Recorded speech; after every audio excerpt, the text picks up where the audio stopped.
Praise the Lord, everybody. Come on, let's get a little better than that. Praise the Lord, everybody.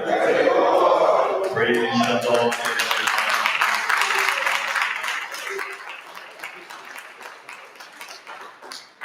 We're going to have a wonderful evening. I can tell you, God intended for this to be just like life goes. Everything that could have went wrong went wrong. But to God be the glory. If I'm standing because I'm going to officially apologize for not beginning on time.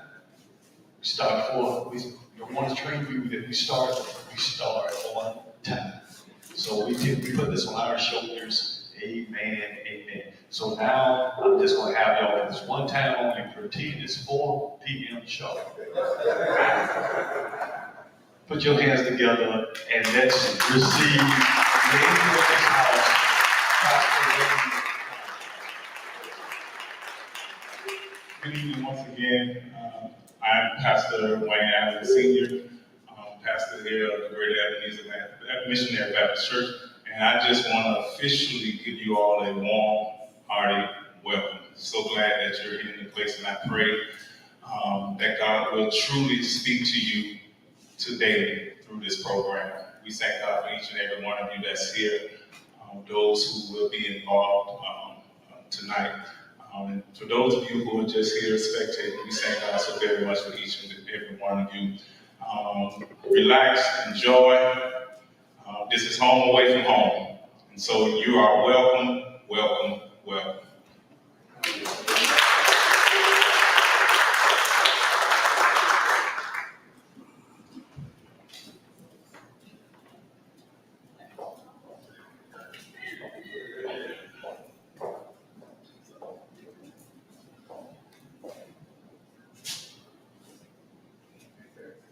Good afternoon. Welcome. We are so glad to be here, and we are so honored to be a part of this process. And we are blessed. I am Dr. Jennifer Reynolds. Good.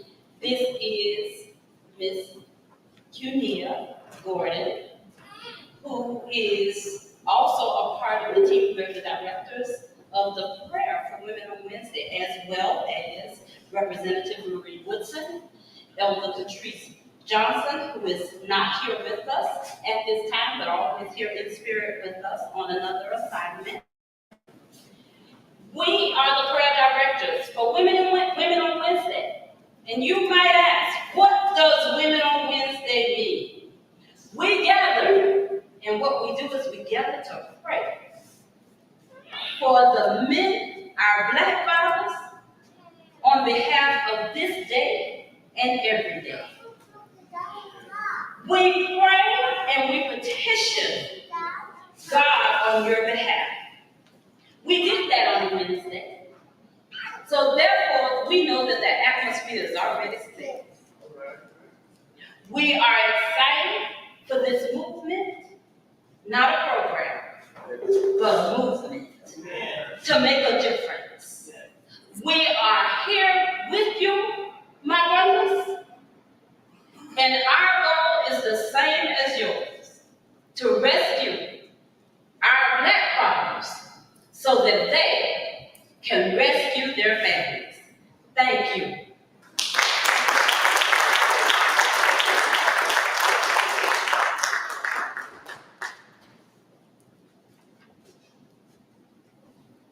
Good afternoon. I'm Reverend Paul Wiggins. I'm pastor of Greater Mount Zion AME Church in Dayton, Florida. And I'm a proud graduate of Florida Memorial University down in Miami Gardens. Once upon a time, I used to be able to run up and down the floor as a basketball player. Well, I can't run no more, dog. But I am running, and I'm running for school board District 1. You know, whenever we talk about the purpose, you heard a little bit about it today already. But our purpose for being here today is to send a message that we are here to rescue Black fathers so that they can rescue their families. And together, we can build stronger communities. And we're counting on you all to help us enjoy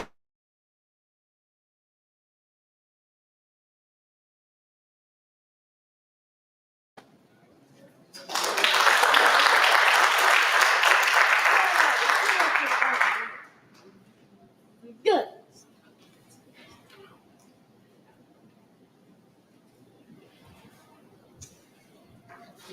Greetings, everyone. My name is Robert Jackson. I'm the co-founder of Fathers MIA. Fathers MIA is a nonprofit organization that we're moving fathers from missing in action to motivated, involved, and active. And our job and position within the community is to bridge the gap between fathers, children, and families. It's important to understand that the fathers are an essential part of a child's life.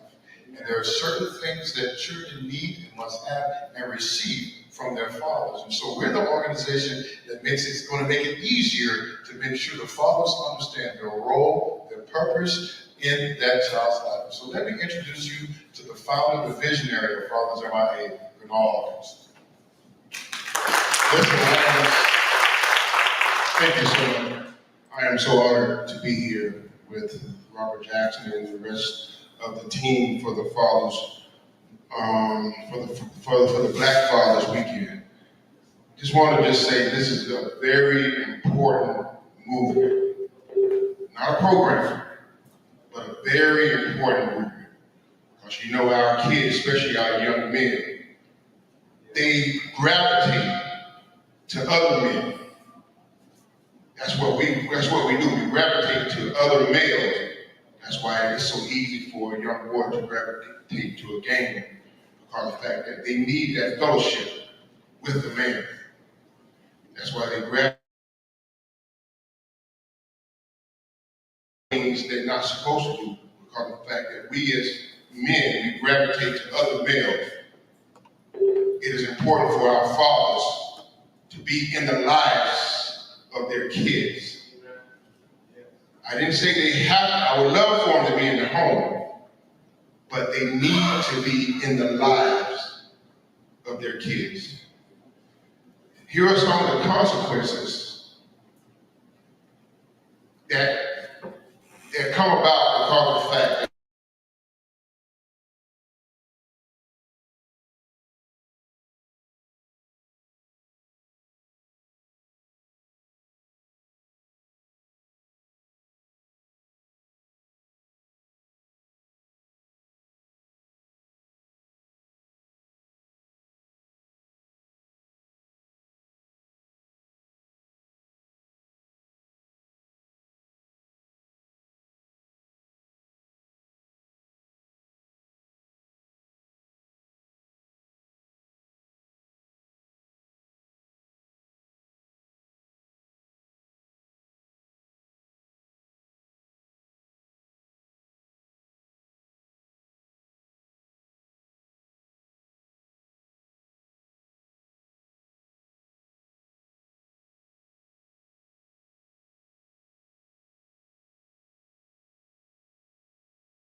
I didn't want Deacon Gerald Hawkins to find out what I was doing or could have been doing. Because if he found out, I would have been in trouble. I would have been in some serious trouble. But I'm not saying that we should have our kids fear us, but we should have our kids making decisions that they don't want to dishonor their father because of the stuff that they have been taught by their fathers. We must become the teachers of our kids, so our kids can teach their kids what's right, what's morally right, and the decisions that they won't dishonor their families, in our community.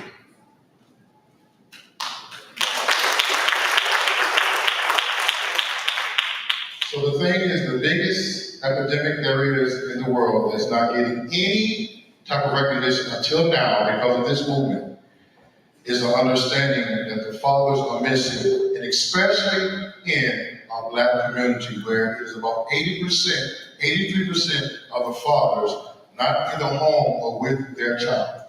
We're worried about all these other things, but this is the greatest epidemic that is facing the world today, and we must deal with it.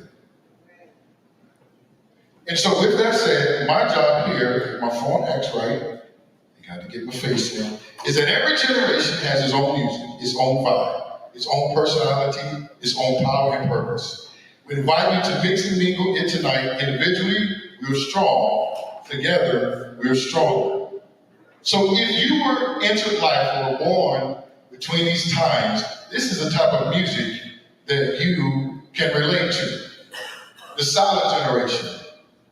They were born between 1925 and 1945. Any of you all are in here. Between 1925 and 1945, the silent generation. We have one. We have another. Applause.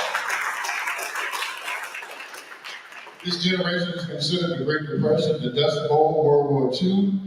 And so we have the boomers, born between 1946 and 1963. Do we have any of you here?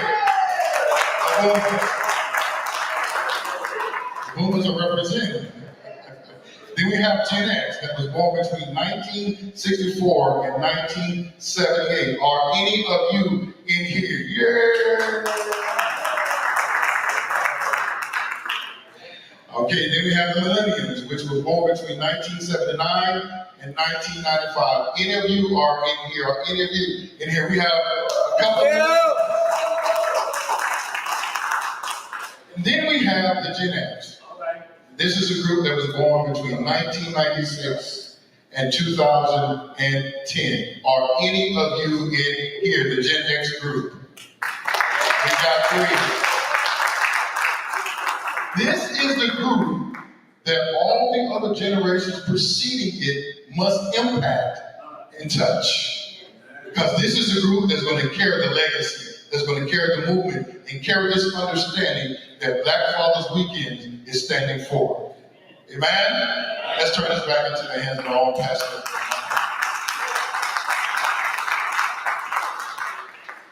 Bless your hearts. Amen. We're getting ready, y'all. We're getting ready to bring on our grand moderator and our rotating panel.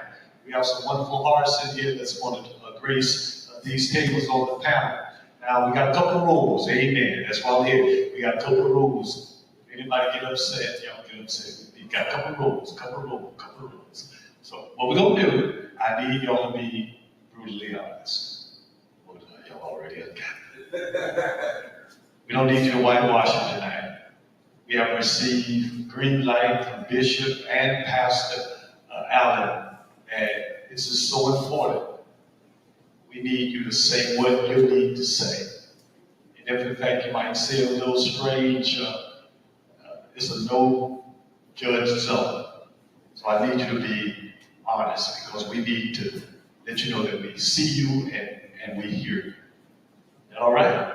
Yes. All right. Then we have a lot of time to go through this material. We want to hear from everyone who needs to speak. So gracefully, we want to ask that you state your case, take your seat. Amen. Let the panel do it, but we need you to break the shyness. This is your time. Gen Z fixes everything. Y'all all right? Gen Z fixes everything tonight. Silent panel. Now, we're going to have those who come from the audience. You will come to this mic. And my camera have been trained in the Oprah Winfrey School of Broadcasting, which means they will not give up the mic. Amen, amen. Y'all all right? Amen. We thank y'all for this will be recorded so we can take it back and further build a plan to to rescue black fathers so that they can rescue their families. At this time, we're going to ask that our grand panel will come and take their seat, the first segment of the rotating panel. And then we bring on our great moderator. Amen. Y'all give them some as they come.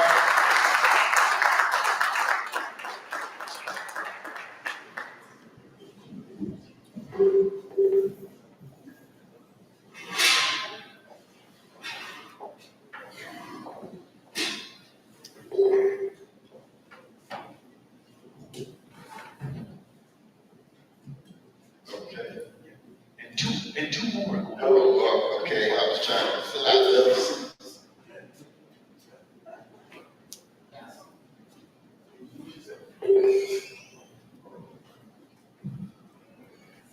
Good afternoon or good evening. Good evening to everyone. I'm Pastor Sanders. Thank you. That must be my wife clapping. I heard that one clap. Amen. Pastor Sanders, and I will have the pleasure of being the moderator for this great event tonight. Amen. So with that, we're bridging the gap between our generations to empower our men to rescue our fathers so we can rescue our families. And our theme, generation for generation, we're calling ourselves Tribal Strong. Tribal Strong. As Pastor Anderson said earlier, we're going to do this in 3 phases. Each group will be allotted their time and really be able to address the same questions as we move along. Our 3 categories for tonight are is fixing our family, fixing our community, and fixing our nation. So our question will be somewhere around those 3, but we're going to allow the gentleman to just answer it however they're led to answer. But the questions will be talking about our family, our community, and our nation. So what we'll do right now is allow each one of them. We'll start on my far left and work our way down and let them introduce themselves, and then we'll open up with our questions. Again, my name is Bernard Hawkins. I'm president and founder of Fathers in Aid, veteran of the U.S. military, U.S. Army, and we have been existing since April 2015. Fathers in Aid. Again, my name is Robert L. Jackson III. I'm the co-founder of Fathers MIA. How you doing, everybody? My name is Cyrus Jones, proud grandson of Pastor Eric Jones, and I'm here to represent Gen Z. Good afternoon, everyone. My name is Emmanuel George. I am representing the millennials. I am the founder of the Black Orchid Foundation, which is centered around preserving Black stories throughout the state of Florida and beyond.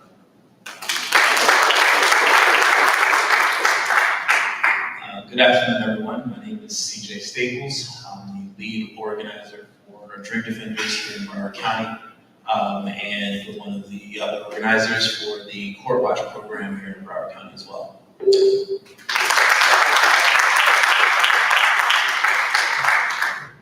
Okay, we'll start with Cyrus Jones, the grandson of the great Eric Jones. And the question is dealing with family, and it's simply how important is legacy to you? It's actually very important. Legacy has a big impact on how your family is looked and interpreted as a whole. Legacy has to do with, what the past generation has to bring forth to their future generations. The work you put in, the progression you made. My father always tells me that he wants instilling to be my fourth, and from that, build to give my sons and their sons or daughters, what they can have to build upon. So I feel legacy is very important to me. Regardless of even if you pick up, also have a legacy of your own to give to your children, whether or not it be what past generations left off, always have something to give back. Thank you.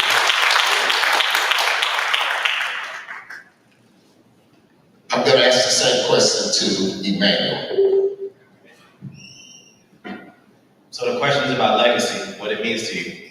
So legacy is everything. Legacy is all the work that you're putting in right now while you're alive, and you might not even be alive to even see the impact that you have. But that's legacy because your children can inherit it, your grandchildren can inherit it. It's just being able to leave an impact where you're able to influence someone, the next generation. When I think of those who came before us, like Malcolm X, like Martin Luther King, on a local level, those like the late great Boise Waiters, who have left a legacy. Where you look at Boise Waiters, for example, he was the first Black elected official in this county.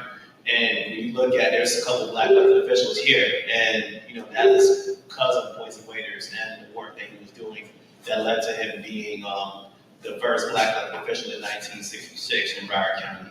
And he passed away in 1977. But we've seen a plethora of Black people in politics that came after him.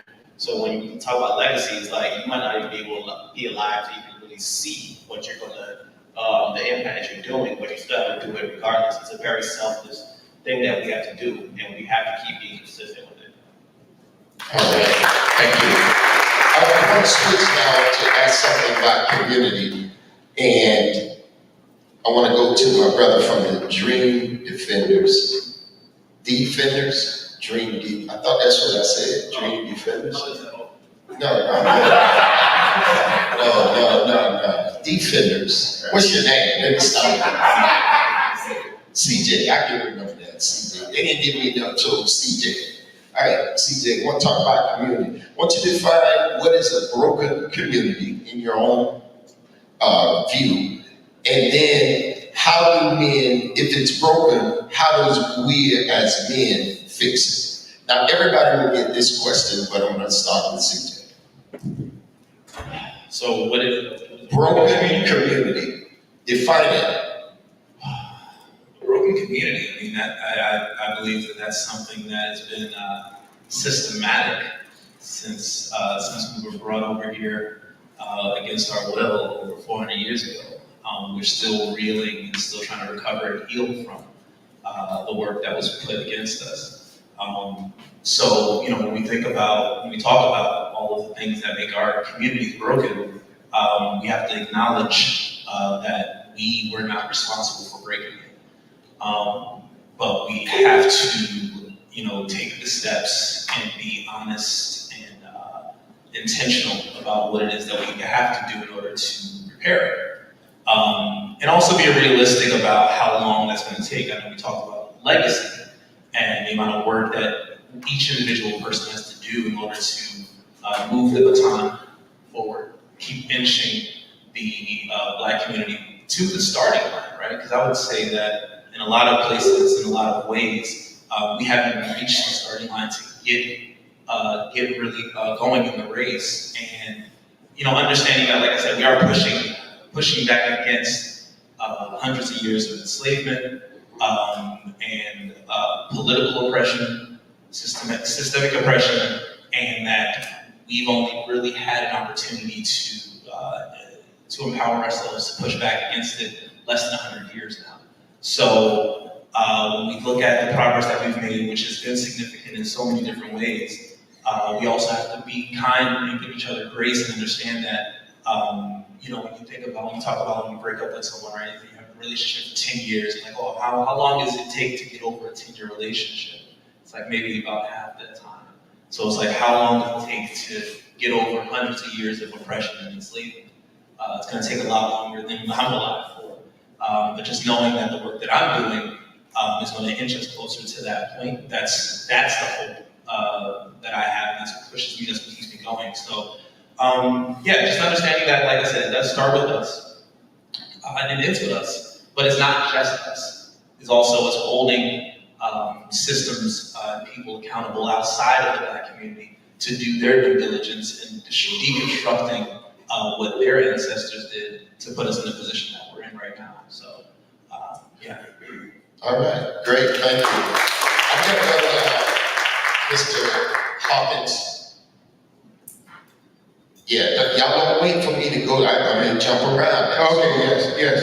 All right. I was thinking about the Tulsa, Oklahoma bombing back in 1921, where our community was thriving. We were thriving socially, economically, and we valued family. That was a threat.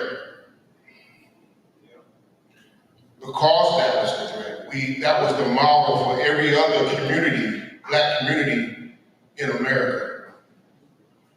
So by that being destroyed, they tried to destroy our social justice, our community at large. Just like being fatherless now, it's one of the things that is destroying our community. We must take up the mantle, fight for our kids, our community, so that we can thrive again. If we don't thrive, if we don't be the example that our kids need to see, our community will forever fail. We have to start now. And it begins with the Black fathers within our community. We must survive and keep our community safe and be the examples now and for every generation to come. Thank you. Mr. Jackson. Listen, the two gentlemen said it greatly. It did not start with us. It wasn't our fault that the community was broken, but it is our responsibility to rebuild and build our community back. It was not our fault, but it's our responsibility. That may sound like an oxymoron. It wasn't our fault, but we still are responsible to rebuild something that wasn't our fault. And that's important to understand. We understand, and I want you to know that this organization, Black Fathers Weekend, each and every one, from the provost, the bishop, all the way down to the newest members, we understand what has happened to the Black father and the Black male. And we want you to know that we understand. Our job is to gain all this information so we can put something in place and plan so we can now show what it looks like to have a community that comes together with Black men standing strong. The community is only as great as the men in it. So if we build the men up that is in our community, then our community can grow. All right. Let's go to you, Emmanuel, and you'll be last, Cyrus. So when we're talking about the impact of our community being damaged. Well, we're describing what it is in terms of a broken community and what are some of the solutions that we can do to fix it. And from CJ on down, we'll be saying, we didn't break it, but it's still on us to fix it. So in that, we're asking you, in your view, how do you see it, and then what are some of the things you think we can do to fix it? Sure. Well, when we look at history, we could just look at the communities in Broward County, the historical Black communities. We're in one of them right now. When we look at let's look at Hallandale, for example.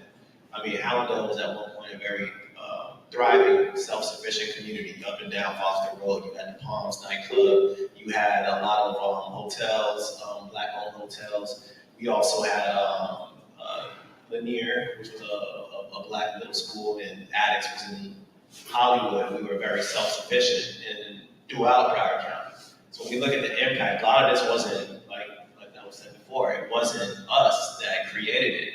But we have to be able to start bridging the gap, the generations that's happening. And it's very imperative for us to be here. And it is beautiful to see black men want to take charge and take initiative, because we lost a lot in our communities. We lost a lot of our businesses in our communities. We lost a lot of our schools in our communities. And even what I'm hearing now, the potential of a lot of black churches being lost in our communities. So we have to just start being consistent. We really have to start talking to our neighbors. It's things that we may seem as simple, and we tend to overcomplicate things. So we have to really just start being proactive and just start finding solutions. Start documenting, start preserving what's here, because gentrification is happening. Cost of living is going up, is happening. Rent is going up. All these things is happening that is causing us to be displaced, or just, many of our elders are starting to leave us because they're getting up in age. COVID is happening, where a lot of us are being lost. So it's really imperative for us right now to start understanding what's going on out here. Gentrification is happening that's coming to black communities throughout, so we have to really just start being proactive. And I can't say that enough, and just be consistent with whatever it is you're passionate about doing, whether it's politics, business, community, art, history, everything that you're doing has to have like a community-centered aspect to it, and we have to be able to apply that so that we can be able to better our tomorrow. Because if we don't, this community is going to be gone, and we're all going to be displaced somewhere, no telling where we're going to be. So we really got to start now. We really got to start making sure that we know that this is us, and that this will remain to be us in the future.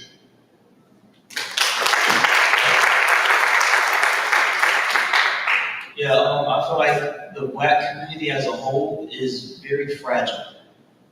We've had a lot that has been made to tear us down, both mentally and psychologically. It was a mental breaking that they did to us black men.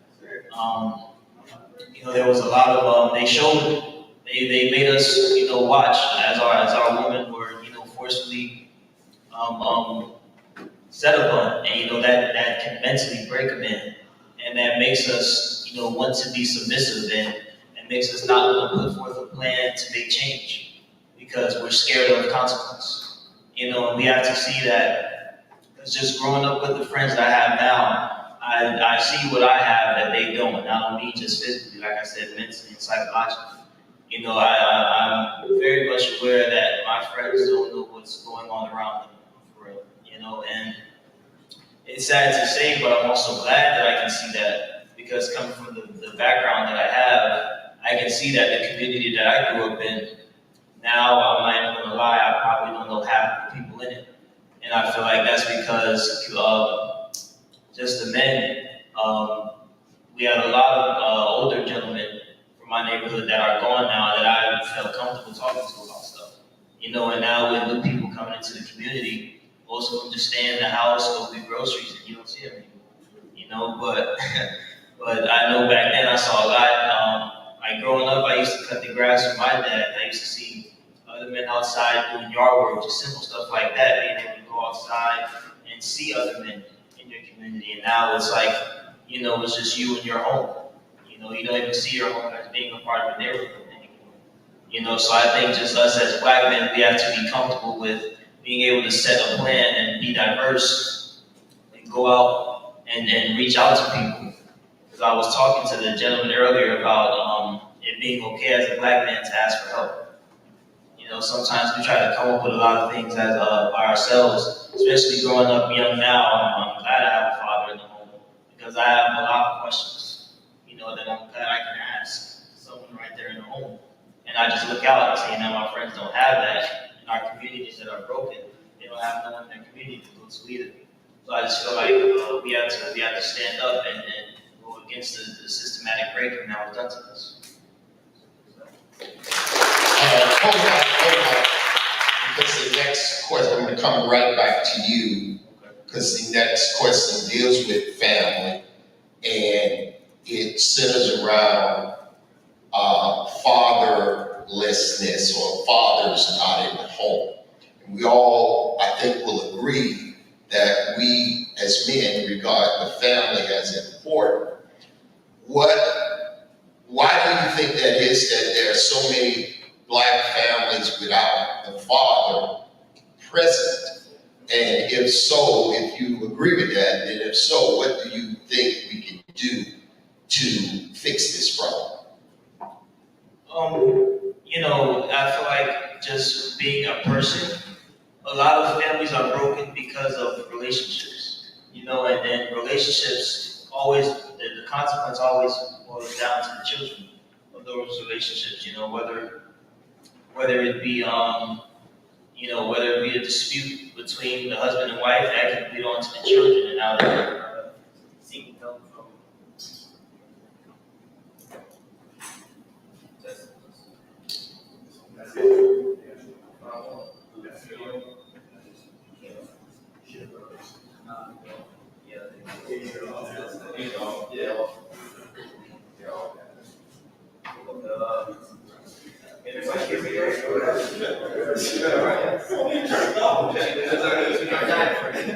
But I was just saying that I think it's very important for a home to be one and not broken.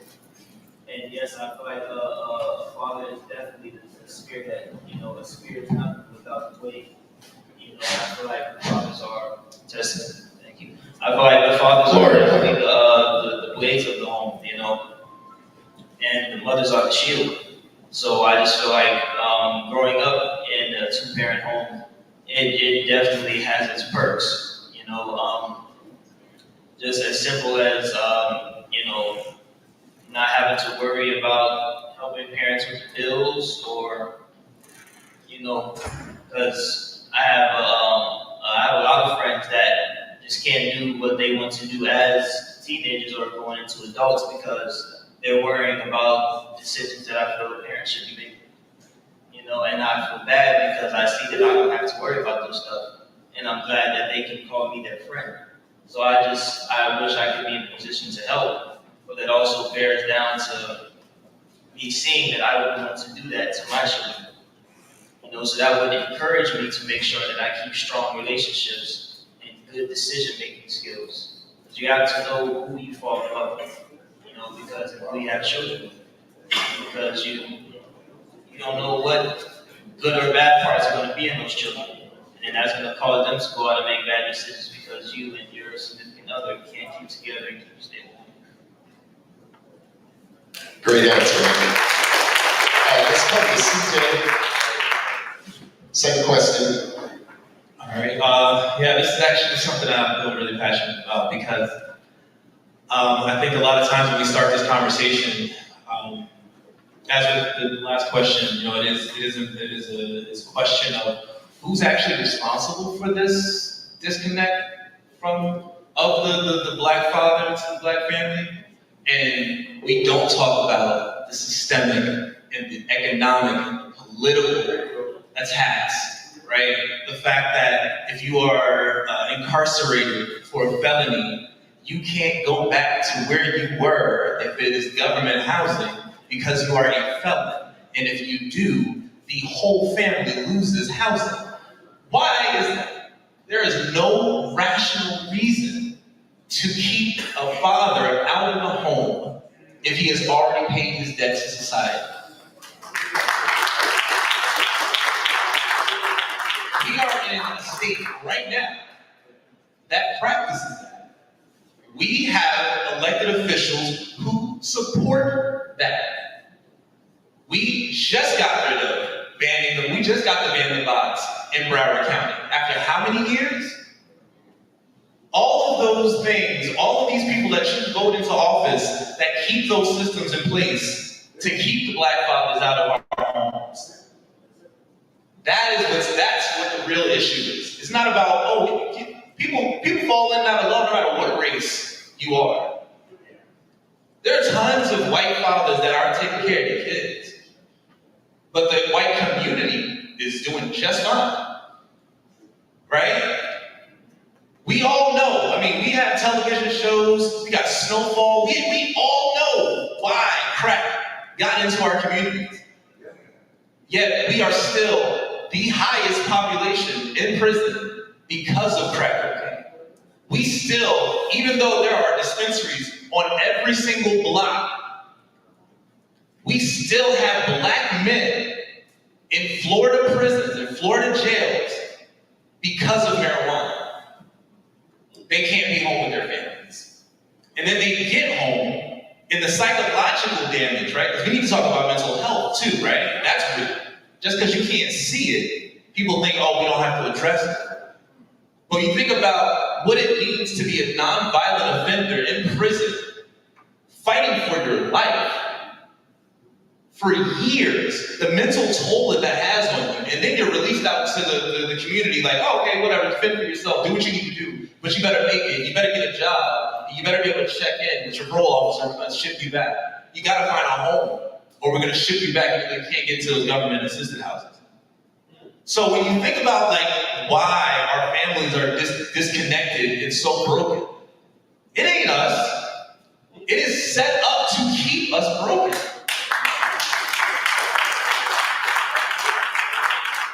So let's start electing officials that acknowledge that agree with us on that, and will actively work to get rid of all, because I mean, whatever law is written, it can be unwritten. Ain't nothing set in stone out here. We don't have to abide by a constitution that was written by slave owners. Who are they to have that moral authority to say, oh, I own people, but we're going to hold on to this hundreds-year document? All these amendments that people tout so proudly that were written by people who own people.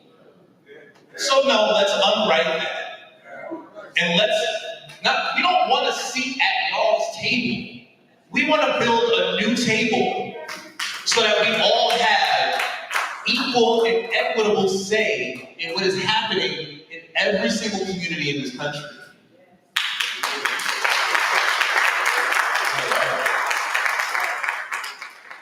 All right. Oh, y'all don't want to talk, man.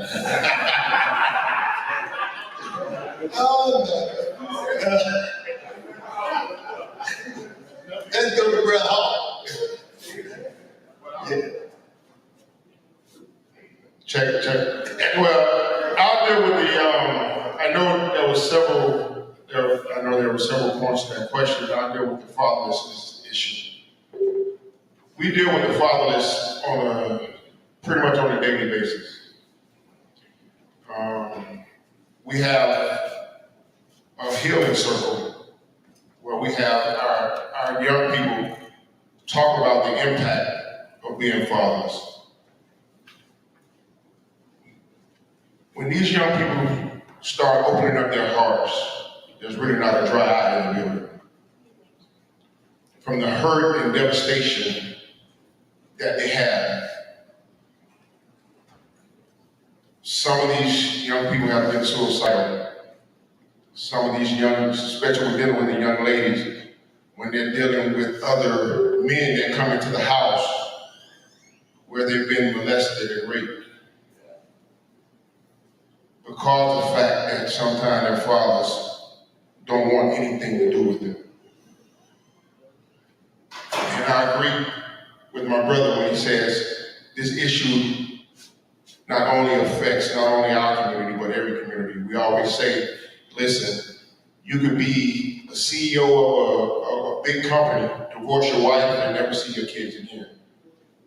Or either you could be on the block because of the fact that we have laws that permit men from coming into their homes because of the fact that the money was stopped. But being fatherless is something that a kid should never have to deal with. One of the things I say when Jesus asked his disciples, how should we pray? Jesus said, our Father. 2 words. That's the first thing to start off, our Father. And as we know, Jesus always started something that give people something, parables, something, because he did parables to give them something that they could relate to. our father was one of the things that people could relate to in those days. He could have said, our protector, which art in heaven, our provider, which art in heaven. He could have said many things, but he used our Father because the Father encompasses all those things. Father is a provider, Father is a protector, Father is a disciplinarian. And if that Father is not in the home, that's when the home goes haywire. One of our vision is to turn the hearts of the fathers back towards the child and turn the child heart back towards the father. If we want our community to thrive, the heartbeat of our community is the family. And the foundation is the male. And as my co-founder always says, if the foundation is cracked, then the house is condemned. And we are living. Our kids and our community is living in a condemned state.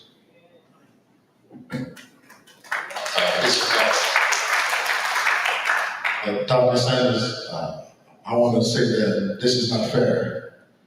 These gentlemen come up with these excellent quotes, and then he steals my clincher. Just say amen. But on a serious note, it's so important, and I'm going to quote from the greatest book that ever was written and will ever be written. That has the most sales in history, and you figure that out. You go do the research. The quotes from this book is that fathers do not aspirate your children or bring them up in training. So the family is so important, and the reason that the family is not where it's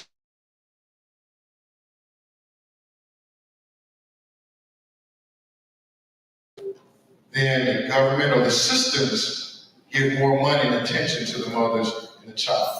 Crazy. As you're promoting what is supposed to be the foundation of the home, you're removing that. You're promoting that it's not needed. So systematically, you're saying that the male, the father, and let alone in our community, the black male, is not needed in the home or with the child. But this greatest book that was ever written said this: fathers, do not aspirate, do not provoke, but bring your child, train them up in the way. The reason that the families are broken is because the fathers are not training. The mothers are training. The educational systems are training. Everybody else is training for the fathers. Now, that's not saying that that's not the fault of the fathers, because we know systematically why that happened. But our job here is now to figure out how to get that father back into his rightful position, rightful place, and train them, because that's our job. Nothing against the mothers, but this greatest book never said and never instructed the mothers to train or lead their children. It said fathers. So when the fathers are not training in the family, that's when the family becomes extinct, absolute. All right, you did good. Go ahead, man. I just want to give a big shout out to CJ right here. It's just speaking so much truth, you know, and just to add on to what he was saying is that, like, it is a systematic issue, because it was our fathers being incarcerated, but it was also our uncles, it was our brothers, it was our stepfathers, our godfathers, the fatherly figures in our community. It was just black men in general, even if you aren't a father, but you could have been an authoritative figure in the community and you were being impacted by what has happened. We cannot ignore the history of what is done to us, because now we're living, suffering from what has happened in the past. So how can we work from it and go on to be able to right the wrongs so that our future, our children, our grandchildren can be better? You know, and for us being black men, being fathers, Right now, we have a lot more work to do. Some of us who haven't been incarcerated, it's imperative for us to be able to, like how you were saying, coming back to the community, creating opportunities for us, creating jobs for us, resources, programs. Even if you aren't financially able to give your time towards your community to make sure that it's a better tomorrow. So there's a lot for us that we have to do, and I wish I could say more, but I mean, save me for last. Like everyone says so many great things, but we have a lot of work that we have to do, and we have to hold ourselves accountable. And also between Black men and Black women, we also, I feel as if we point the finger at each other too many times. And instead of just understanding the differences that we have and being more empathetic towards each other. All right. All right, that was excellent. Okay, gentlemen, we're gonna segue you out, but we're gonna do this, giving you 30 seconds to answer why is this conversation important to you? Okay, why is this conversation important to you? 30 seconds, since you say I made you last, I'm gonna let you go first this time.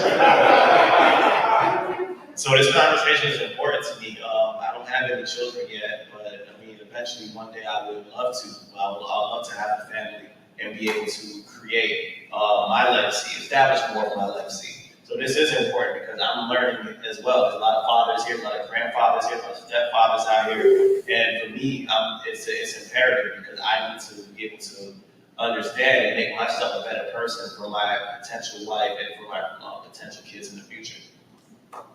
Excellent.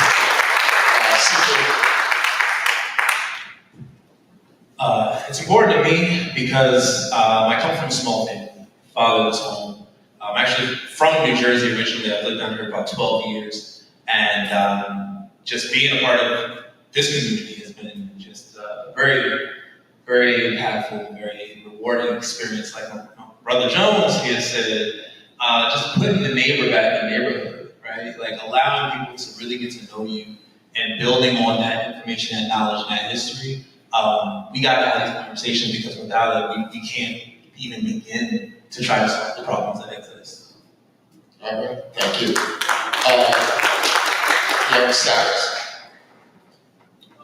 Yeah, this conversation is very important to me just because, like I said earlier, I know what I have, and I just want to be able to give the opportunity of what I have to my friends that don't have it, to open their eyes on what they could bring to their families, to their communities, so we can start, branching out to, wherever we end up in our lives, let people look at us as the person that decided to do the right thing, Excellent. This is important for a couple of reasons, so I'm gonna have 30 seconds so that we just say it's important because I want to see my grandchildren. I want to see my great-grandchildren strive. I do not want the Black community or the fathers to be like dinosaurs. It's important that we remain and thrive and move forward. It's important to understand. I'm in my 50s, and I miss my dad.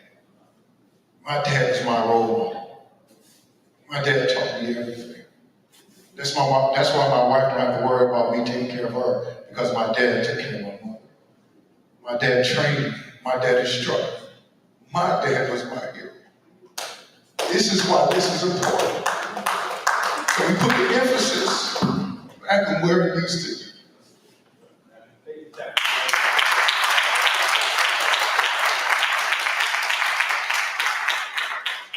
Amen. Why this is important to me as a military veteran, we did nothing without training. We started off with basic training. After basic training, we went to school. We trained. For whatever job we had to train. When we got to our units, we trained. Nothing, you would not win not one battle without training. Ladies and gentlemen, welcome to the training ground.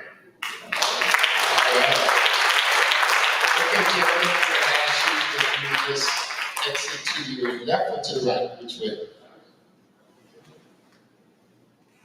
All right. And then if there's any comment from the audience, I think there are mics. Can't see through the lights here, but I think there are mics on the stand.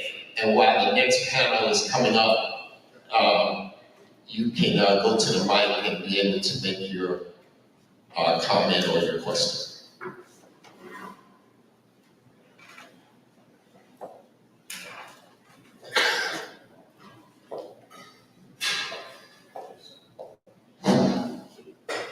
Hello, I'm Justin Lambert, Cyrus Jones, 21-year-old, living from South Florida. One of the biggest things that I got from this panel, what was said was the systematic oppression that we go through. And so the most important thing out of that, other than having the Black fathers in the home, once we get our Black fathers back in the home, I think a very important thing is we don't hold our oppressors to so much of respect more than our brothers. That's a big problem that we have. Once we make it, we rely on our oppressors to keep up our image, so we don't come back to the community to build. And I think that that's a major problem. That's just a comment I have. I just wanted to say that.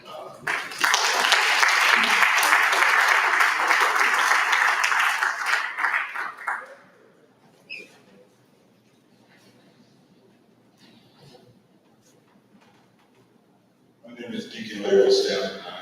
I'm a deacon here at Ebenezer Missionary Baptist Church. Many of you know me, and first of all, I want to say I am my brother's keeper. I'm surprised I haven't heard that said yet. Secondly, I want to say that I'm a Baptist deacon with the Malcolm X mentality. What I have noticed is that our young folks glorify guns more than they glorify God. That's an issue. So in the streets, they brash their guns and they let you see them. That's their God. Secondly, I want to say that in this community, there are over 40 churches with about 5 or 6 of them united. Every church in this community needs to be united. When pastors are united in the community, then the church is united. And when the church is united, churches are united, then the community is united. There's a community.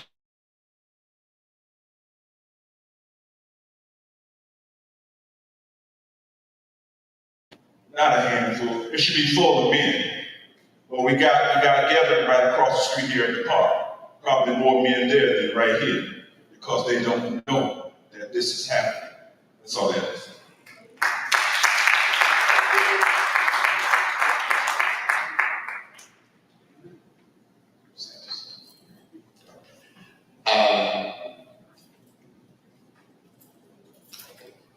Okay, go ahead. Good afternoon, good evening, everybody. I heard the young man say that he don't have any children. But you don't have to wait to be a father to any child that you want to bring up. There's a lot of us that have moved out of our original homes to bring up another child. I'm just saying that love is everywhere we go. If we are willing to take the risk to bring up the child. Sometimes we bring up a child, they go to jail. Sometimes we bring up a child, they become the president of a company. It all depends on how you acknowledge what you want to do for a child. As you would say, you're not a biological father to the child, you become that child's father. I can only say one thing, I might be saying it wrong. My father, I didn't have no father. I don't know him, never seen him. I didn't see my father until I was so-called said father. I was 59 years old. I didn't want to go see him after I found out that he was. He never did anything. But my father, won't nobody take this offense, was my mother. Thank you. All right. Thank you, sir. We're going to switch. We're going to switch Joy about with Derek Hughes. Joel.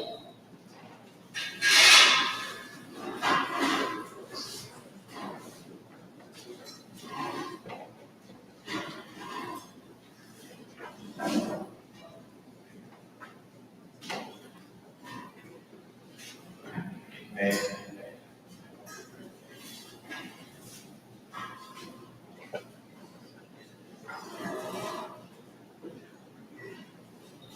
Okay, so we're gonna have those that have just joined us new on the panel, if you would introduce yourselves.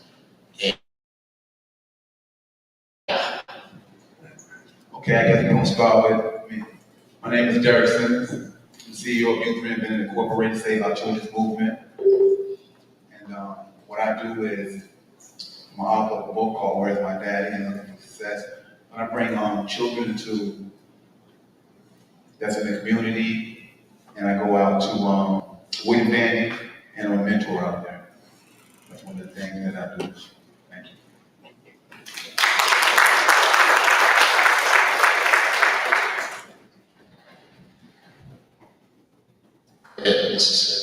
Reginald Smith Sr. I'm a resident here of Hallandale Beach for over 59 years. I have a bachelor's degree in criminal justice from Florida International University, and also I'm a United States Marine. Hoorah! Hoorah! Okay.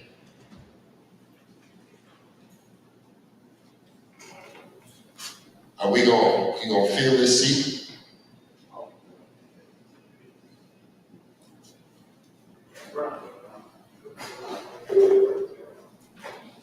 Any generation not represented, that we can fill it up?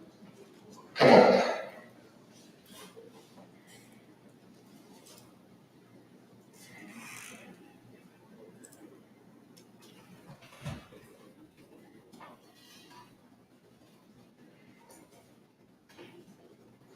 Tell us your name and who you are.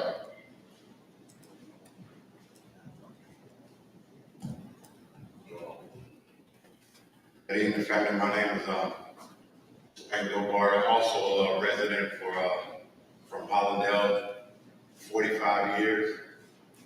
I'm in a situation right now as to where I'm trying to convert men today, as in from alcoholics and addicts, to bring them in, because at some point before the addiction came about, we are still men.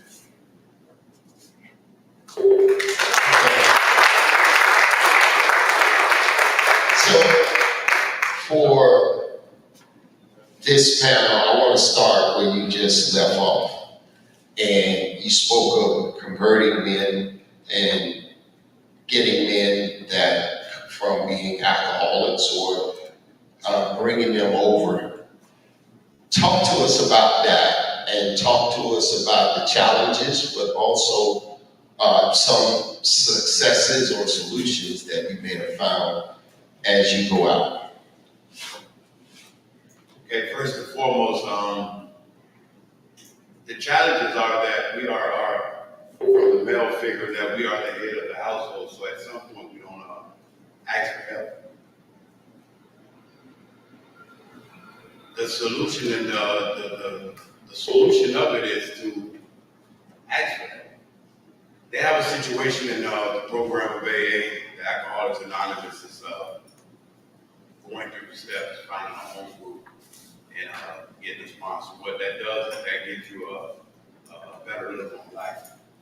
It gives you a better look on life. I'm speaking from experience, because I was an addict and alcoholic. And I ran into several situations that led me to incarceration. And I kept going back and forth to incarceration because I was in active addiction. to the ones that don't know, it's the best thing that ever happened to me right now today, because I have a life beyond my wildest dream. It's not the foxhole prayer that I win the lottery. It's just that the best thing is that I don't have to crave anymore. I don't have to wake up in cold sweats worried about the next hit or the next fix, and I can maintain a bank account today. The average alcoholic that's a stone-born alcoholic, he seems to run through that, and at some point the life becomes unmanageable. So what the program teaches me is to be steadfast and just have I can't really say how in AA terms, but the program of alcoholism teaches you consistency, and the slogan is no matter what, don't pick up. Thank you. That's great. Thank you for sharing that. I want to pick up from the Baptist Deacon Malcolm X mentality that talked about my brother's keeper. So I want to speak to you guys about, and I'm going to go over to Simmons and then I'll come back down. What does that mean to you about I am my brother's keeper? What does I am my brother's keeper mean to me? I would say my brother's keeper, meaning that I'm there for my brothers, I'm there for my community, and what perspective that I'm there for my brothers is, in all perspectives, is to help, to bring forth, to try to bring all my brothers up. And for me, being my brother's keeper, I have learned to understand that our children, our young males and females, is like sponges. And if I can just give something to them, because one thing that I'm learning being out in this environment, in this socialization, and how we're being socialized, our social psych development environment growth has changed dynamically. And I believe that our children, our younger children, are like sponges. And if you could be your brother's keeper by giving to these young children, and I believe that they can come up and we can change the dynamic, we can change the socialization, the social psych development environment growth. So my brother's keeper, what it means to me is resurrecting the children, trying to resurrect the community and bring it back to where it's supposed to be. Perfect, thank you, sir. Give us a 30-second, Mr. Hawkins. Me and my brother's keeper, for me, is sounding the alarm. We must sound the alarm. Give our people the true stats of what we should do. Even like with fatherless children, are dramatically greater, at a greater risk to do drugs and alcohol abuse, have mental illness, suicide, poor education performance, teenage pregnancies, get into criminal activity, and not be in the lives of their fathers. I mean, their kids, I'm sorry. We must sound the alarm.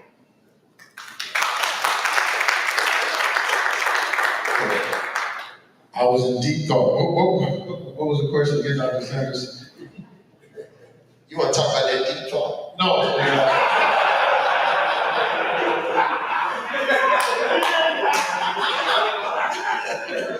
Question. Am I my brother's keeper? I was in deep thought. Yeah, I was. It's revelation, man. Sometimes, the preachers understand. Sometimes you. But the church that I attend have this saying when we induct new members into the church. Am I my brother's keepers? And we say, when you laugh, we laugh. When you cry, we cry. And if you should be down, we lift you up. My brother's keepers means that we are there sacrificing You're there to make sacrifice for making sure that your brother is where they need to be. And so that means that having a safe place, a safe zone where men can have their emotions, for lack of a term. And so that's the problem that men do not have, most men, where they can feel safe, they can feel vulnerable, where they can express their hurt, their pain, their challenges, and be in a place where they can get sound, say sound, because there's a lot of unsound things that are going on, a lot of other things, but get sound understanding, sound doctrine, sound revelation to be the great and the best person that they can be. So, am I my brother's keeper? Yes. Thank you, sir. Go ahead, sir. Yeah, to me, being my brother's keeper, growing up with 2 other brothers, now I have 2 under me. I think that to me that means standing with your brother whether right or wrong. And I don't mean you switching your mentality because your brother was wrong. He's like, oh, he's wrong, whatever. I'm still dealing with him. But standing with him right or wrong, meaning when he's wrong, be wise enough to not be scared to correct him when he's wrong. You know, sometimes we see our brothers, for the quoted name, our brothers do wrong and we either roll with it or look the other way, knowing there's a consequence. You know, so being my brother keeper is just to be there when, you know, stay true to your morals, and when you see your brother doing wrong, like, hey, come on, you know.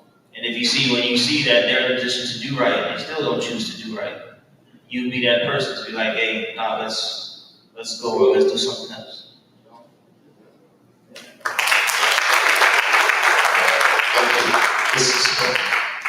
Yes, to me, I'm going to put it on a different perspective. Most of the time, people say my brother's keeper, meaning that you're trying to help someone. We're talking about, we're going to look at a person on the high echelon.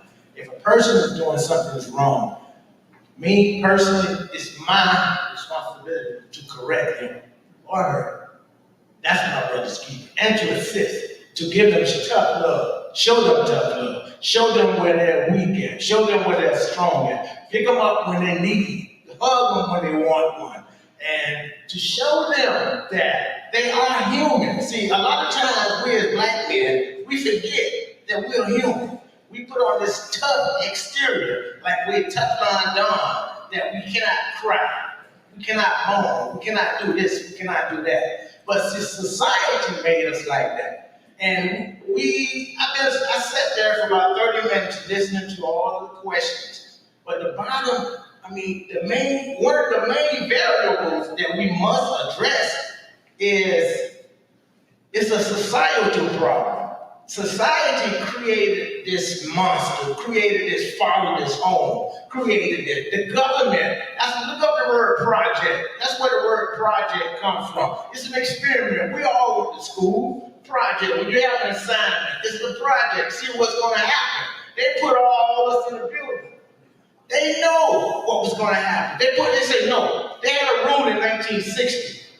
The man, don't quote me on it, the man rule. They're going to leave out the man. They're going to put the black female and her children in there. They're going to see what's going to happen. To raise a household without a father, it's going to be destructive. Because a woman, she can love a child, but she can't teach him how to be a man.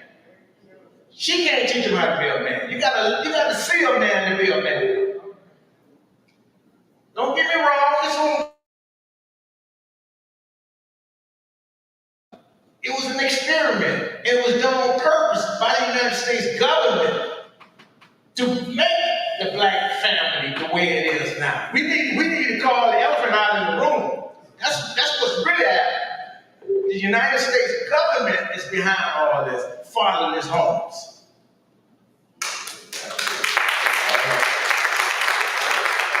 Go ahead, Mr. Dillon. I'll be very brief. Our brother keepers to me is just showing accountability. We got it in the program as well, and what we do is we call it pull-ups and strokes.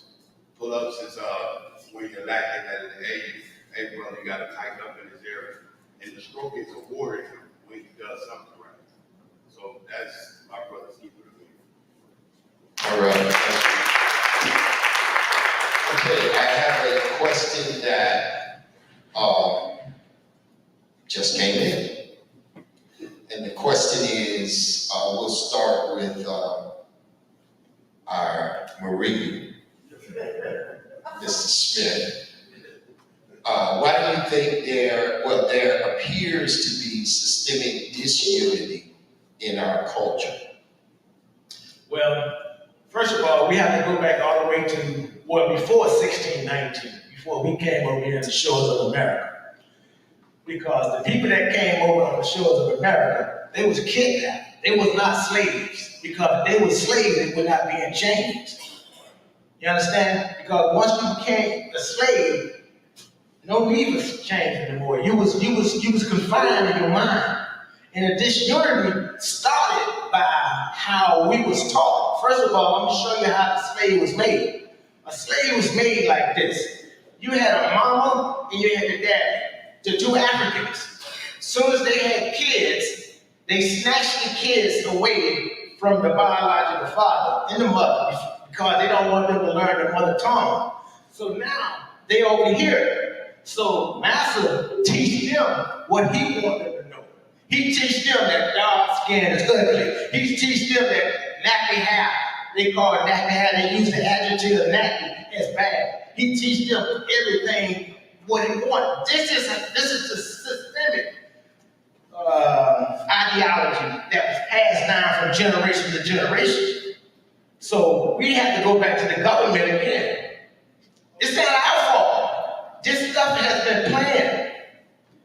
There's an author out there I want you to read. His name is Amos Wilson. Amos Wilson is a psychologist and he's all everything. And I read his book and I was 17 years old. I just graduated out of high school. And his vocabulary is way out there. He uses a lot of medical terms, psychological terms, I should say. But if you can get his book, he can give you a structure on how the different dynamics took place and how to destroy the black boy. What's the author name again? Amos Wilson. Amos Wilson. Okay, thank you, sir. All right, let's go ahead, John. You take it, Mr. Goodbye. You want to answer that? Okay. No problem. Let's go to Simmons on the end. Yes, sir.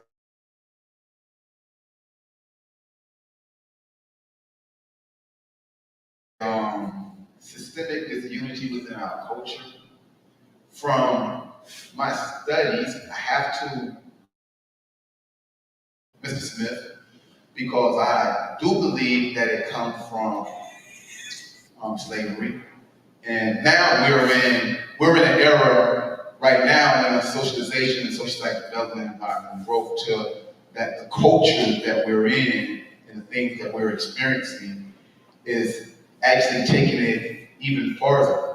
Because now we have to be something called re-education. I am familiar with the book that Reggie was talking about, as far as Amos Wilson, but we have to do a form of re-education by anybody ever heard of Carter G. Woodson, re-education as a Negro, and miseducation as a Negro. And the thing is that we have to be re-educated because the things that have happened inside of our culture have destroyed our familyhood, our family, the things that we were known for, as far as if you go back to what the brother Slim said earlier, through training, we had manhood training, we had womanhood training, we trained our children, we trained our women, and this was the unity, this was made our families stronger, right? But now when you bring forth systemic disunity, then you bring a people somewhere, and as Reggie say that, you take them and you have children and you take the child outside of the household. And the thing that I'm seeing now, if we're looking at our children of today, going way back, you can just take it back from maybe go to slavery, right? To the 1800s, 1700s, 1600s. You go back to the 1900s, where the brother was talking about Black Wall Street, where you had that unity because we was bringing it back, and they seen us bringing it back, and then they destroyed that, and then you come back and you go back to the Marcus Garvey days in the 20s, and then you come on to Malcolm and Martin. And every time that we try to bring back a unification of the families, there's some kind of way to systemic these people, they come right back and they destroy it. And they find a way to disrupt it, whether it's some form of drugs, whether it's some form of systemic, whether it's some form of a bomb that they drop, which they call crack cocaine, you know, that takes our men and puts them in prison. But systemic is a systematic system that has destroyed our families from the beginning. And like the brother said, is that it's not how you start, it's how you end, right? Like, it's not our fault, but we have to come up with a solution to the situation. And that's pretty much it. All right, thank you, sir. Cyrus. I think systemic disunity comes from us not being in control of our lives for so long that we didn't give ourselves something of our own to stand behind. You know, we lack vision now. There's a lot of selfishness now. You know, everyone's starting to look out for themselves more than the next person. And, you know, everyone's, we call it pocket watching now. You know, just even that, you know, everyone wants to put themselves in a better position and look out for their own. You know, but I think being united will make everyone in their own much stronger. You know, you'll be able to branch out from something you stand behind with the person that you love, or the next person that you trust. You know, so I feel like that, just like I said, came from us not being in control, to where we got a little bit of freedom and decided to use it to the best of our own abilities, and not to the best of the abilities of each other.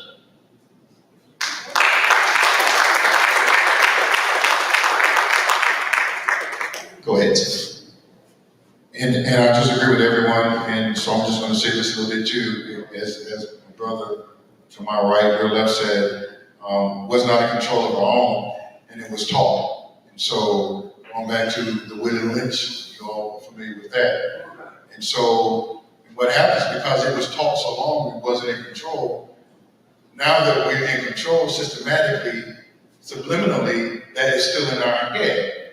Because it's amazing how we, as the brother just said, there's 20 churches in this area, but they can't come together. So that's taught. And so because it was taught, we have to then debug ourselves and re-educate ourselves to trust one another. We're taught not to trust one another. And that's a shame. I mean, this is a great movement. And because we're taught not to trust one another, and within our own community, this place is not packed the way it should be, because it's still taught to distrust your brother when we are doing great things. When we're trying to break a chain. But because systematically, can I just say this? And my 30 seconds will be up, 30 more seconds, I'm sorry. It's a preacher's 30 seconds, as the brother said. But the churches are the key to a lot of things that needs to take place and change within our community. And when the door opened for Fathers MIA to become a part of this great organization, one of the things that I said is that I've never seen nothing like this before. To where leaders, black leaders of churches from different denominations can come together and put away what they disagree on and come together and stand firm on what is righteous, what they agree on, and make change is unheard of.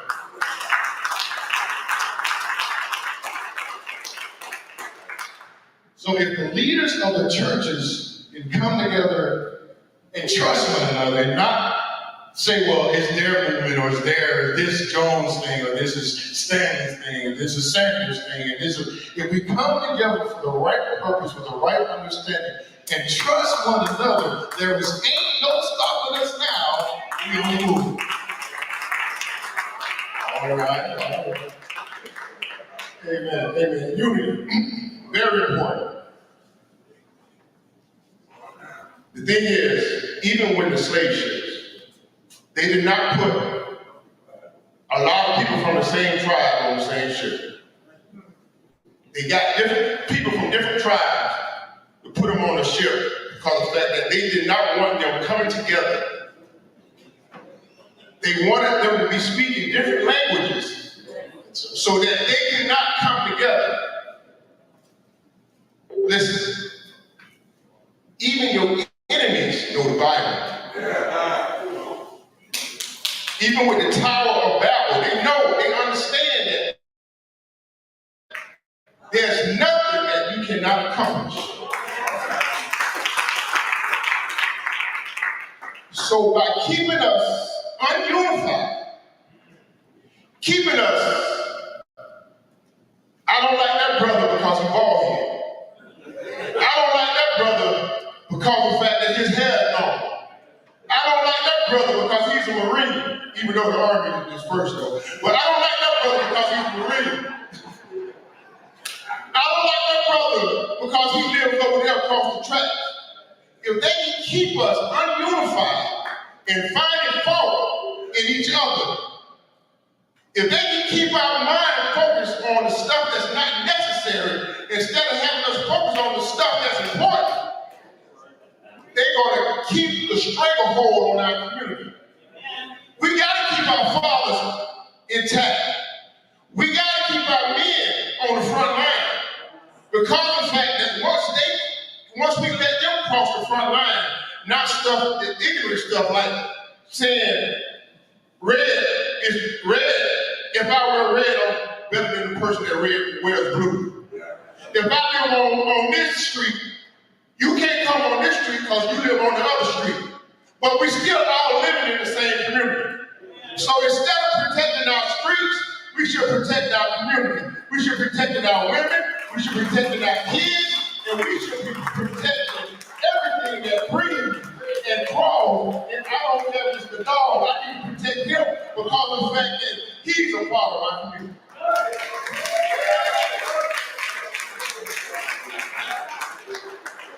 All right. I was going to just take up an offering. All right. So I'm being instructed that, so here's what we're going to do for Mr. Dobar, Smith, and Simmons. I'm going to give you 1 minute, and I need you to address this. One, why is this conversation important to you? Talking about fatherhood.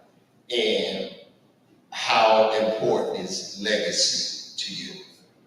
Okay? Whoever wants, you want to start, sir? Okay. So why is this conversation, what we're talking about today, important to you? And how important is legacy to you for the three of you, Jim? Why is this conversation so important to me is because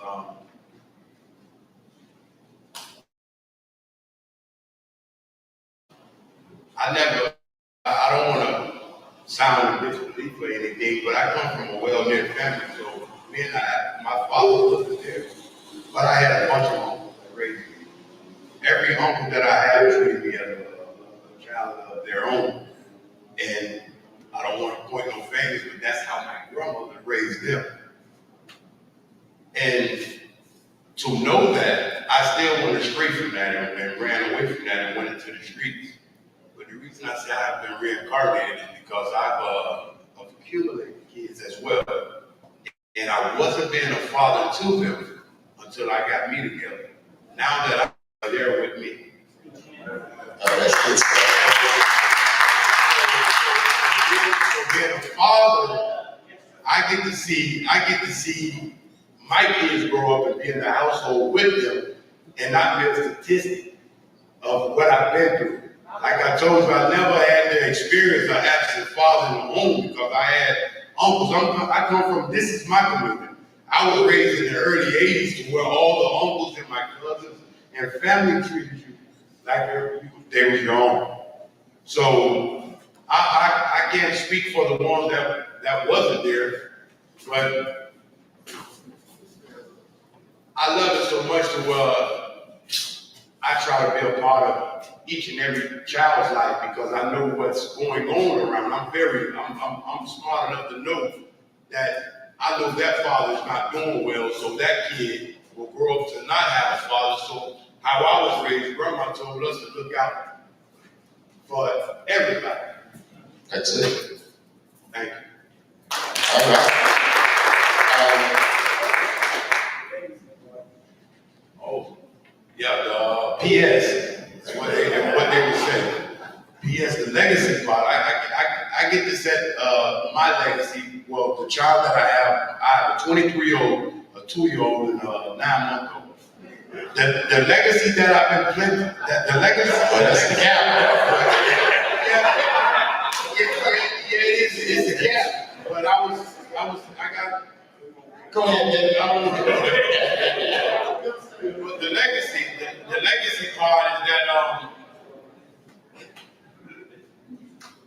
I'm speaking in the present. The legacy part is that the kid, the 2-year-old and the 9-month-old won't know that guy.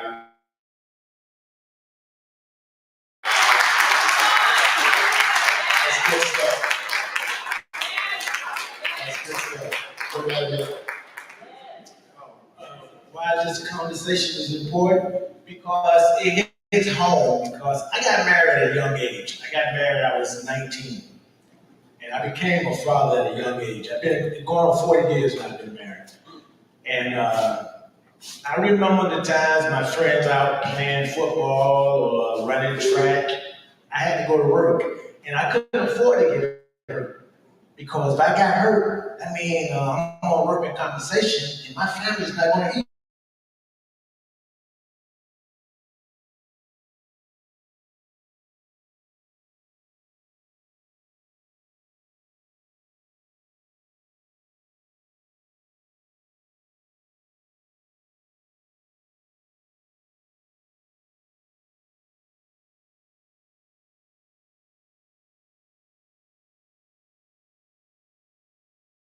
Six, 27. I got married young, and I had to stand 10 toes in the paint, I stood there because I saw my father stood there. My father taught me, it's a learned behavior, you have to learn it. And I seen my father struggle. So when I was struggling, I had that intestinal fortitude to say, it's gonna be all right. And God always blessed me. I always landed a good job. And I always landed on my feet for some reason. But that's why this is so important to me. Because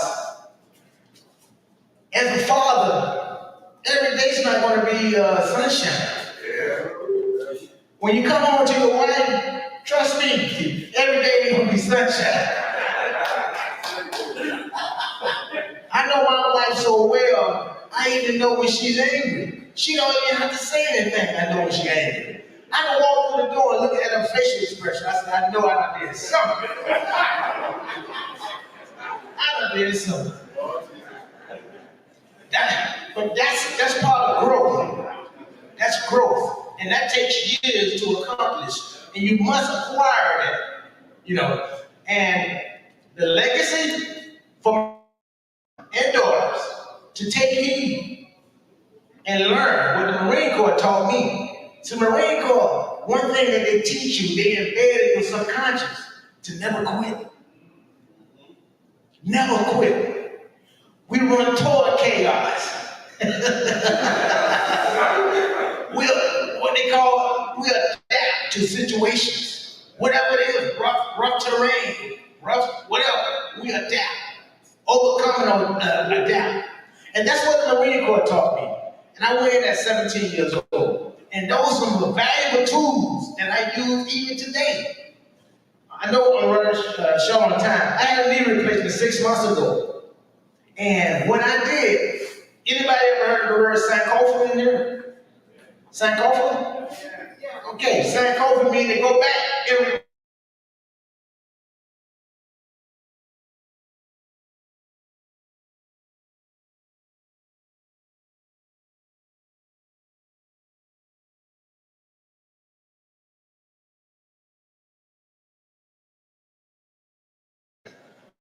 Sankofa, look that word up when you get home. Now, Sankofa. But that's why this is important, and that's the legacy that I would like to leave my kids to never give up. Keep going. Keep pushing forward. Thank you. Thank you, sir. Great. Mr. Smith. Okay, this conversation is very important to me because I didn't have a father, and I ended up going to federal prison. And by the time I got out, my father actually, he stayed around for about 8 months and then he passed away.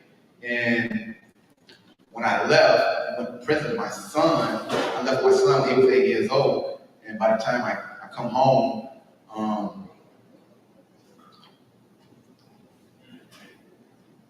I was out for maybe like a year or two, and then my son was killed.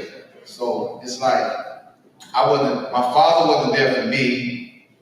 I wasn't there for my son, but I do have another son, and then I have a grandson, and I would like to be there for them. And I am there inside of this community for all of the kids that I run into. I try to exemplify and be an example for the children in the community, wherever they may be at. And that's why I think this conversation is important. We're gonna ask that you, I guess, exit to the left. I'm understanding we have. Just come on the panel. I'm understanding that we had Mr. BJ. Mr. BJ, let's give him a mic if you want to say something.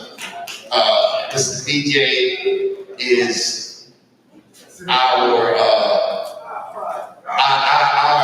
godfather of his community in terms of calendar and Northwest Avenue. Go right ahead, sir. Good afternoon. I was listening to the brothers there, and no one gonna give you respect. You got to earn it. If you don't respect yourself, how you gonna teach someone else? Blind cannot lead you blind. I seen a lot of things happen here, and still happen there. I'm proud of it. I'm not bragging, but true. What I have put together. When I joined the police force in 1961, September 20th, we had to work in black areas. Do we have any white black police on the force now? Didn't happen there? Huh? 3? I haven't seen it. And I go around the street. When you see one, a police, you see the whole squad there. Do you know why they didn't want the blacks to go to white school? Because they didn't want the teachers to be hitting on their kids. When I joined the police force, I saw what was going on. I said that don't pass me with no one. If I do you wrong, you come see me. A black person out there, don't mistreat them. But if you're going to do it right. A lot of policemen is wrong.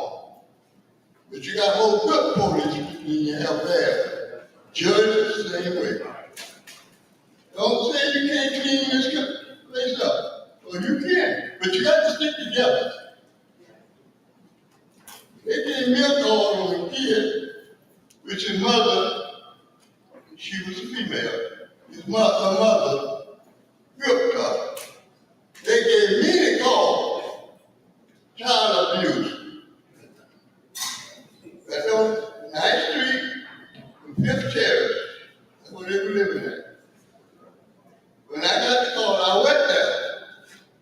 The lady was sitting on the porch. I asked her, did she call the police station? She said, no. I got ready to find out who called. I asked her, what female was. She was 10. I said, have her to come out here. She came out, she called me Mr. DJ. I said, what happened? My mother whooped me. I said, what? My mother whooped me. I said, miss, I ain't gonna call her name. Get that belt, tell her behind up. I'm gonna stand right here, gonna hit all side there. We're gonna do that. And she did. I'm gonna put it in my report. I told you to do it. When I retired, that girl come up to me, congratulate me, appreciate what I did. So that I feel like I made a change in her life. Mother, we're not always perfect. Blind can't lead the blind. And that's the reason I tell my wife, we ain't what we used to be. She complained a little bit, but I know what I can do too. I ain't what I used to be. The Bible says God does not kill. You'll see nobody say God does not kill me. Don't give our one-side generation.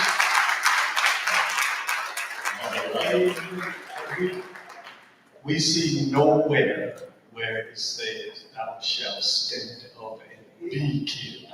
Wow. Don't give him some more.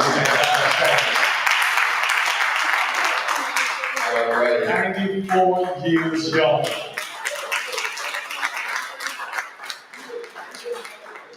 Bless the Lord. Thank you, Mr. DJ.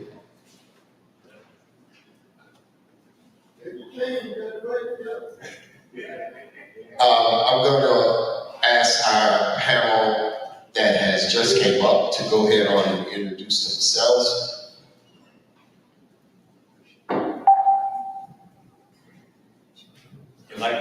We can start with Mr. Joe Webb. You go ahead and introduce yourself. So. All right. Good evening, everyone. Dr. Joe Webb's my name. I'm a wealth manager. I've been in this space for 20 years. I also founded a nonprofit called Twin Peaks Financial Ministries, which is what I call my financial gospel, where I come out in the community and educate us on our 90%. And I'm also a founding member of an organization, nationwide, national organization known as Black Wealth Consortium. Thank you.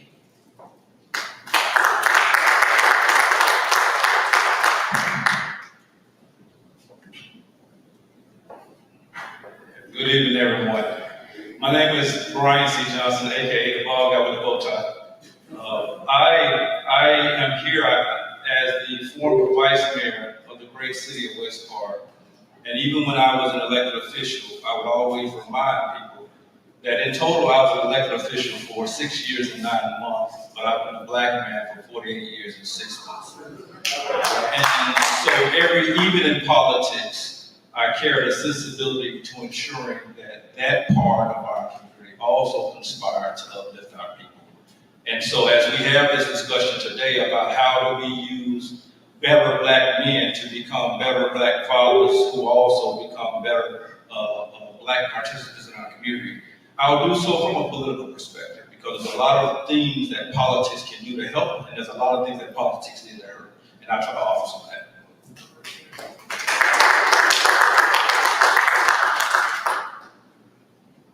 Good evening. My name is Michael Bell. I'm the CEO of Community-Based Connections. Been in existence for 11 years. Doing this work around fatherhood. We've been doing it for 5 years locally and throughout South Florida. And for the last 2 years, we've been doing statewide initiatives around fatherhood. I'm also known for doing land development. So for me, it's not just about helping father, we have to make sure the most important thing that one can provide from an economic standpoint.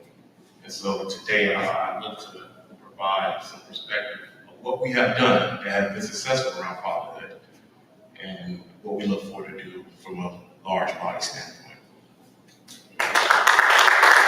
Okay, gentlemen, for the sake of time, I'm not going to ask you questions like we did the first two panels. What I'm going to do, you've heard what's been asked, you've heard what's been said, so I'm going to now just let you add your input to where you think you can add or some takeaways that we can do in terms of solutions or some strategies or just straight up truths that you may want to share with us. So we'll start with the far left and then just move across to CJ.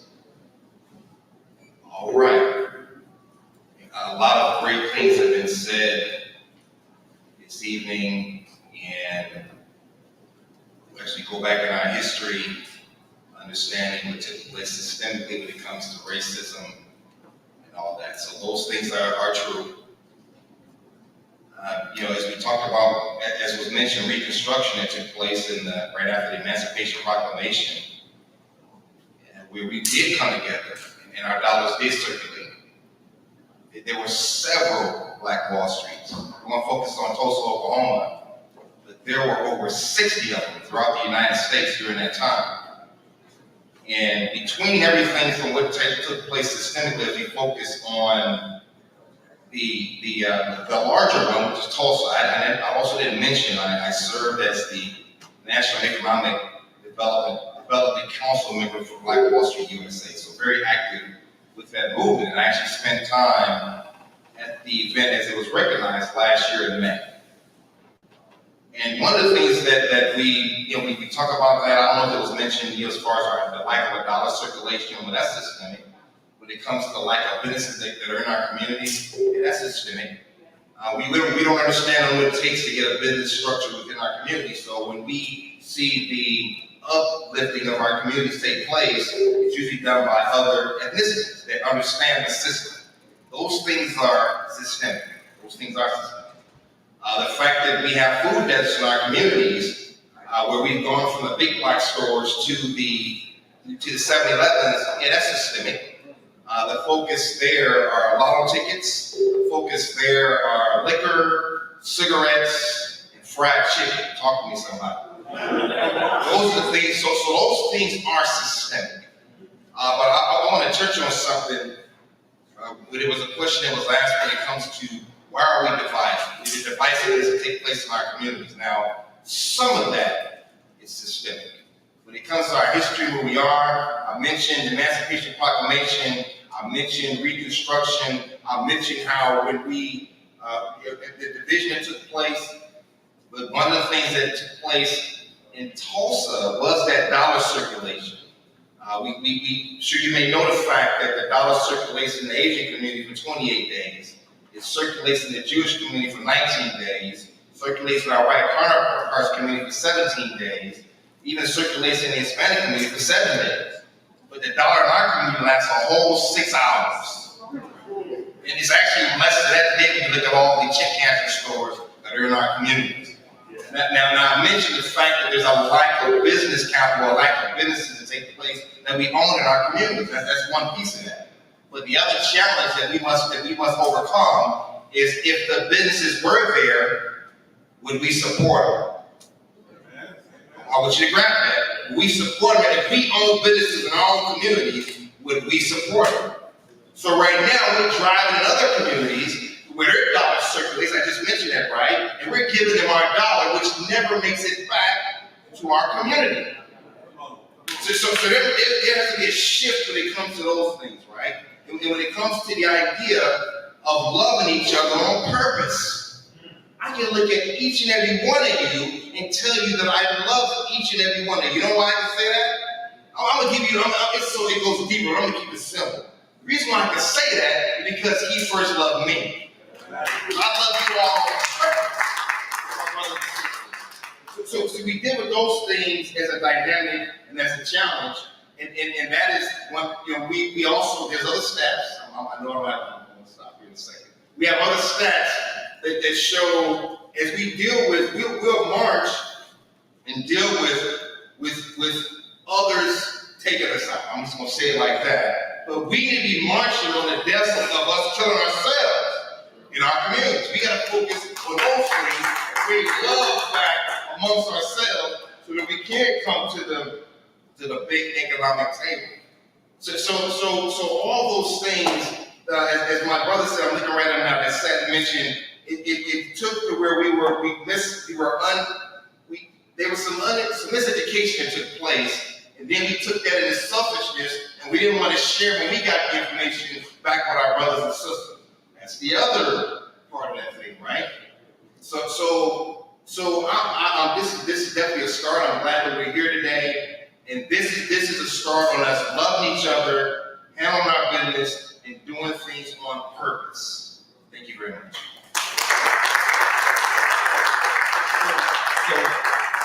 I'll continue responsibility part of the show. And when we advocate, now I forgot to mention, I'm the CEO of the Minority Builders Coalition, helping to create prosperity for those Black and women-owned construction firms in South Florida. The allegory of a two-sided mirror. There is one side of the mirror that's looking out at society. Yes, you've been racist. Yes, you've done things that have divided our family. Yes, you've done a whole bunch of stuff that's helped to exacerbate the problems that we are experiencing here.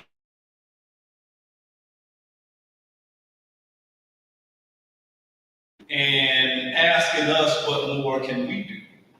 And I promised Pastor Anderson I wouldn't quote JT Money while I'm up here, but I'll quote another great Black Negro poet, Michael Jackson. And I want to start with the man in that side of the mirror. I want to ask him to change his ways. Because to me, no message can be any clearer. If we want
and not have 7 times more Black results.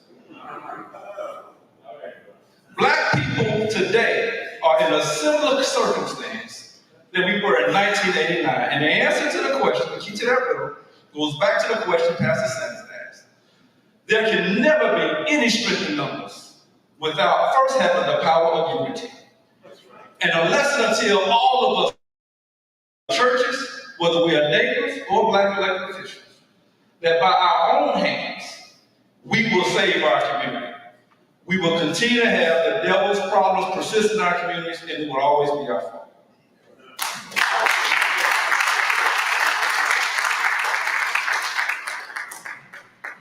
So I just want to touch on what we have done. The organization Community Base have been around for over 11 years. I'm going to ask you about Nancy Johnson.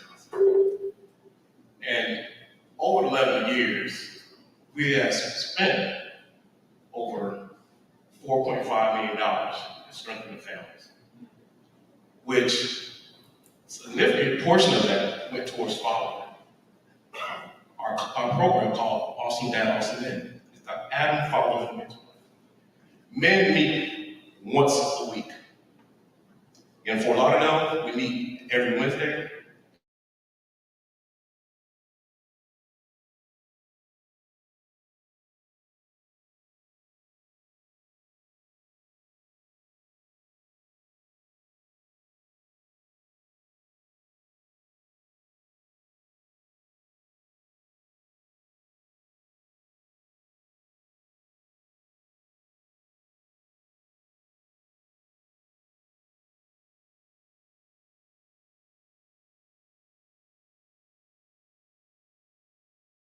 And, but no, that it was on the track to a real career. So we partnered up with Broward College. So they will be exposed to higher careers that's paying them 6 figures, the plumber industry, and so forth. That's what we've been able to do, right? And so what we've been proud of just during COVID, we put over 60 men back to work, no on-the-job training. These men already have lived experience. And that's what we were able to do. And so we went a step further. Because what we found out that those check and cash store jobs in the community, the men was taking their check and going to cash it. Right? Not realizing, oh, Uncle Sam no taxi, now you're gonna get the check cash store to taxi. Right? And so now,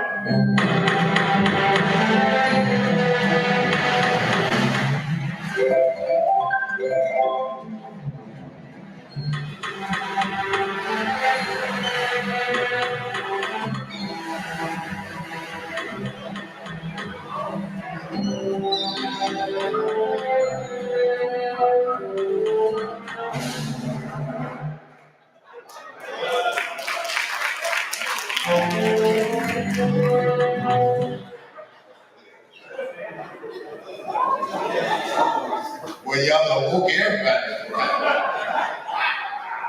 So, go ahead, sir. So to get back on it, so we had to make sure that every man that comes to our program had an actual income. So we partnered up with local banks, the First Citizen Bank, where not only that men have an opportunity to open their own personal account, but also have a business account, because we know true financial independence is on your own, right? And so when you own your own, it puts you on track for home ownership. So we've been able to do that.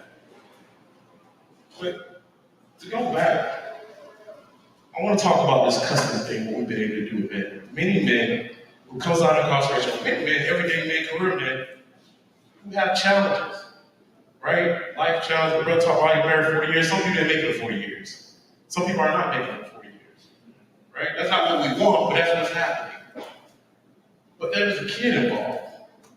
There's children involved.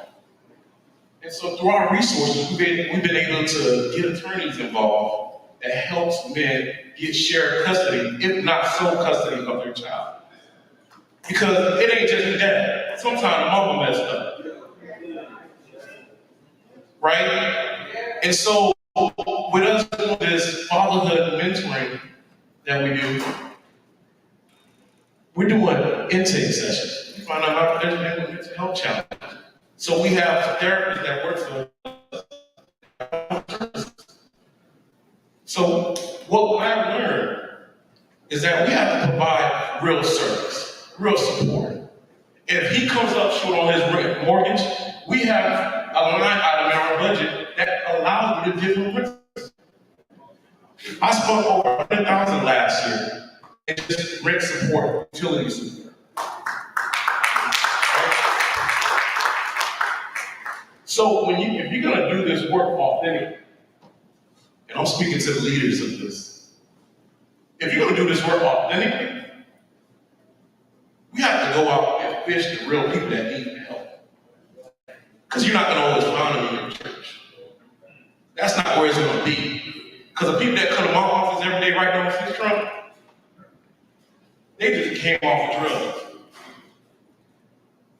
They just came out of incarceration.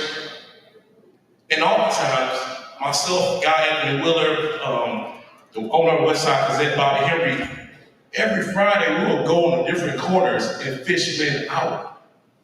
So if you're not gonna do that, then you're gonna be wasting your time. Because you gotta be a fisherman to do this work. And if you're not up for it, then sit down and let someone who's willing to do it. And then provide your financial resource or whatever access you have to help support your agenda. And your ego gotta be out of it. Because ultimately, the work knows when your ego's involved, because it's not about you. Because someone send you something and say, hey, come out and be a part of this, and you don't show up for whatever reason. Or you just have an issue with that person. please remember, we're fishermen. We gotta go out and catch some fish. And the men that's hanging out at the park, if you so suited and booted you can't walk the park, that you worshiping the same city you say you love, that's a problem. You gotta be able to do that. So when I'm out in the community every day, I can be dressed like I am today, I can be in a bow tie like Brother Johnson next to me, I can speak like Malcolm X, I can turn around and speak like Farrakhan at a deep level. And every now and then I hit a little Dr. King. But the truth of the matter is, none of that should change of how I'm going to serve the people.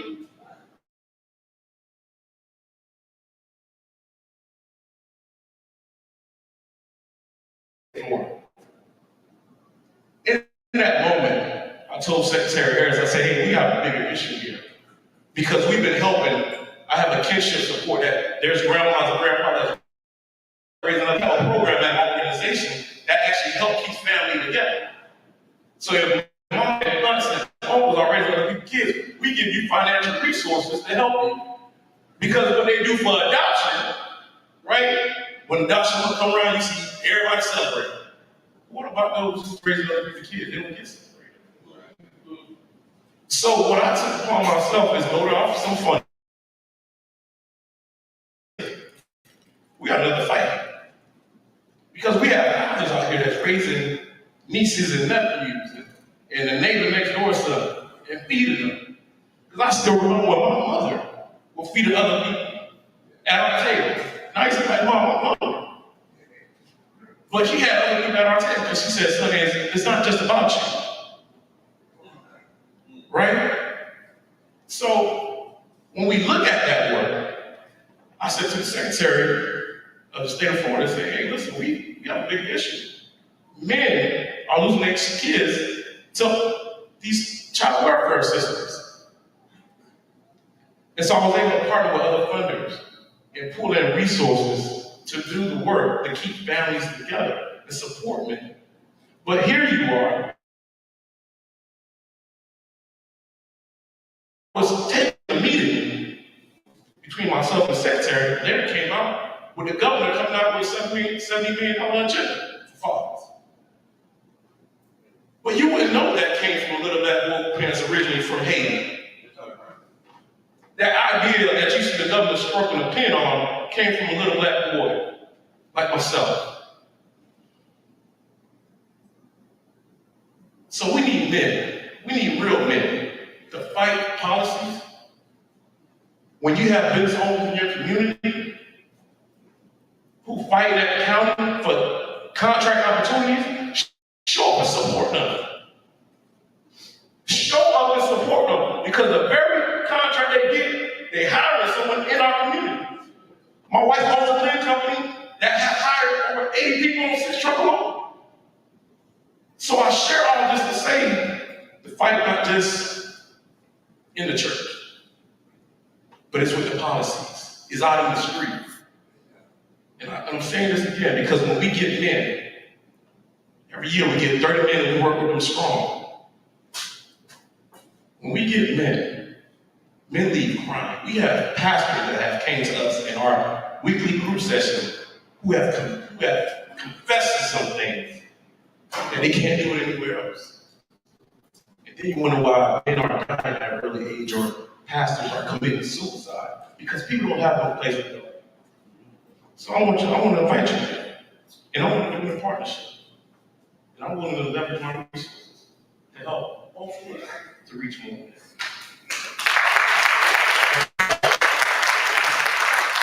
Thank you for your passion. Amen.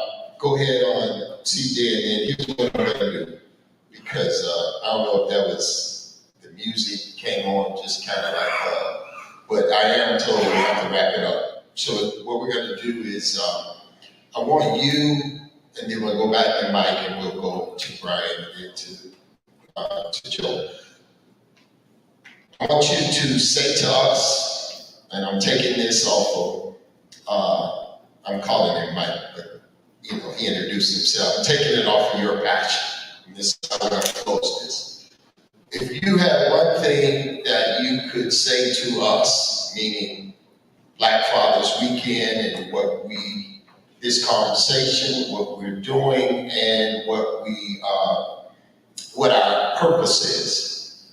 What would that one ask be? What would that one suggestion be or idea be? And I want you to keep that straight to us from what you learned today. And then we'll go back across. 1 minute. 1 minute. Actually, before I start, just by show of hands, anybody familiar with the name Jacob Gaskin? By show of hands, anybody? Jacob Gaskin? All right, that person was. Jacob Gaskin was a black man in the 1800s. And he was one of the most successful, brutal slave owners in the South. I say that to say that black capitalism will not save the black community. Black capitalism has existed since black people have lived in this country. You can have all the money in the world. How many black businesses do you know right now where their employees, black, white, or otherwise, do not make a living wage? Right? We can't finance our way out of the situation that we are in. The same way the government is throwing money at us via welfare, government assistance, money is not going to solve our problem. We need to solve our problem. Everybody sits up here and quotes Malcolm X and Martin Luther King and Marcus Garvey and Fred Hampton. They were all socialists. They were not capitalists. So when we talk about, teach a man to fish, you feed him for a day, or give a man a fish, feed him for a day, but you teach a man how to fish for himself. You teach a community how to sustain themselves. That is true liberation. That's literally what liberation means. Because nobody up here has the answers, because if they did, we'd be free by now, right? We need the community to understand what community actually is. That's what I love about this particular program, because it is allowing people with different ideologies and different thoughts to come up here and say, hey, listen, you don't have to vote for a politician just because they have a D next to their name. Vote for them because of what they stand for, because of what they say they're going to bring to the table, what policies they stand for. Because there's a lot of politicians right now with D's next to their name that 10 years ago have an R next to their name. Do that research. Understand that we're not going to finance our way out of systemic oppression. Because there's a lot of successful people in this country with the same melanin as me, and our communities are still suffering. Individualism is amazing. We can all make it if we try, right? Pulling ourselves up by our bootstraps. But the hood I'm from in East Orange, New Jersey looks exactly the way it did 30 years ago. And a lot of people that came up from East Orange, New Jersey are doing very well right now. So if I could say one thing that Black Fathers Weekend can do is continue to have these types of events, continue to allow people with different voices, different points of view, different ideologies to come up here and speak. And if they don't necessarily identify as a Democrat or Republican or whatever, if they're saying something that makes sense to you, if they're saying something that resonates with you, then prop that person up. Put that person in office. Because wearing a suit and tie, that don't mean nothing about success if the community is still suffering. So that's, yeah. Thank you, sir. Thank you very much. Let's get that.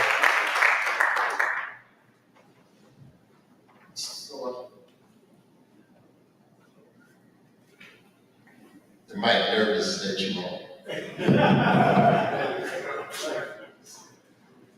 Is it on? Can you give him that one? Is it on? So you want to repeat the question?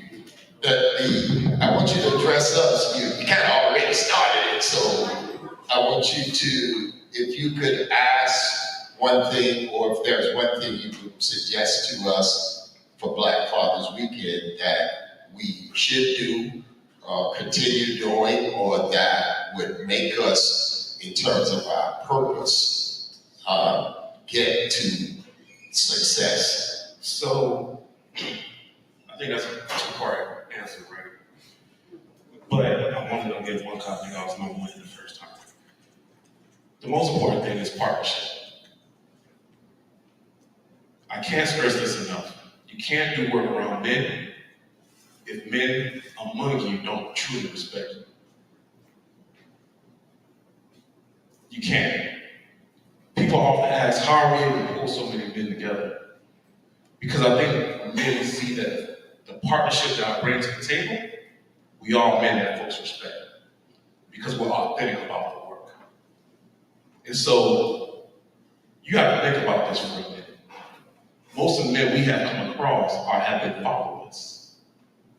So the last thing they need is inconsistency, ego, and pride. They need something real. They need something they can hold on to, they can feel being part of, and come and be their true self. And that's the other thing. You gotta start accepting people for who they are, who they truly are. Because if you come with, oh, you need to change, that's not gonna work. I can tell you, most men that come in our program don't change until the second or third month. You start seeing some real change. Because now you're talking about accountability that they haven't seen. Right? Because we'll go into the homes and see how they live. So you gotta be authentic about the work. And that's the biggest thing. All right, you do. I'm gonna follow CJ and continue my focus on politics. The late, great Maynard Jackson, the first black mayor of the city of Atlanta, once said that politics, though imperfect, is the most effective, nonviolent way to improve how black people live. Politics, though imperfect, is the most effective, nonviolent way to improve how black people live. In other words, a lot of the problems in the black community were government assisted. And so many of the solutions should also be. And the answer to the question of what would I tell the men and the supporters of this movement is vote with intention. Stop voting for people because they went to elementary school with their grandma. Vote with intentions. Remember after today, the ball guy with the bow tie told you that everybody wearing our jersey is playing for our team. And so we must use the power of our collective vote to support those candidates who are going to use the power of their yay and nay in the budget that they pass to support our community. It is absolutely okay to ask everyone, because 'tis the season for strange people to be showing up in your churches and marching in your parades and knocking on your doors, asking for your vote. You ought to make that vote expensive. There has to be a clear idea of how they're going to use a position that you vote them into to help the condition that you're in. And if there isn't, kindly say, thank you for coming by, but I'm going to reserve my vote for a candidate who's going to use politics to benefit me and my community. Thank you. Excellent. All right. I'm going to make a few quick comments here. I want to tap into the voting piece, just to add a little nugget there. With the understanding that we must vote local. The president, it's great to vote for the president, so I don't want to go one against the other, but your local vote, your local government has more power than the president. So I would like for us to encourage that. Maybe bring that forth as an educational piece to get people out there. Go have the same rally for local candidates that you do for the national ones. I just want to just throw that in there. And also, just a little comment on the understanding capitalism. And I agree with the brother that capitalism won't solve our problems, but there's two things that comes behind that. People say money answers all things. That's one thing. But the other thing is that the issue is not necessarily capitalism. The issue is that we're being capitalized upon. That's the issue.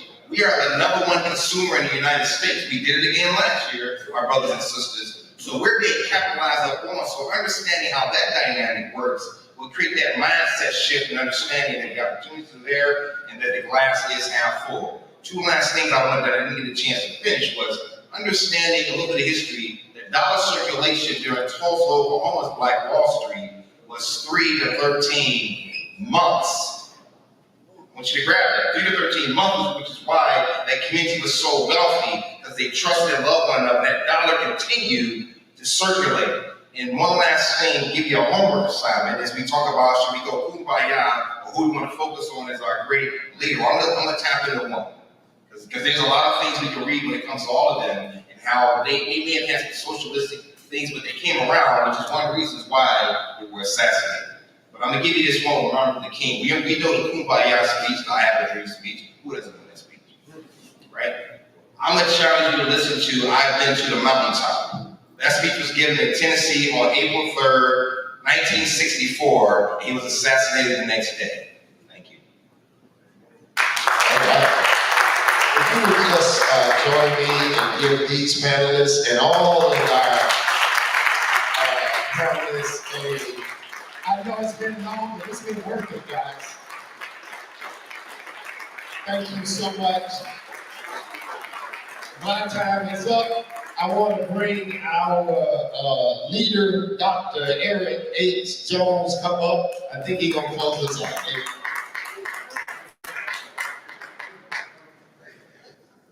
We'll give our moderator a hand also.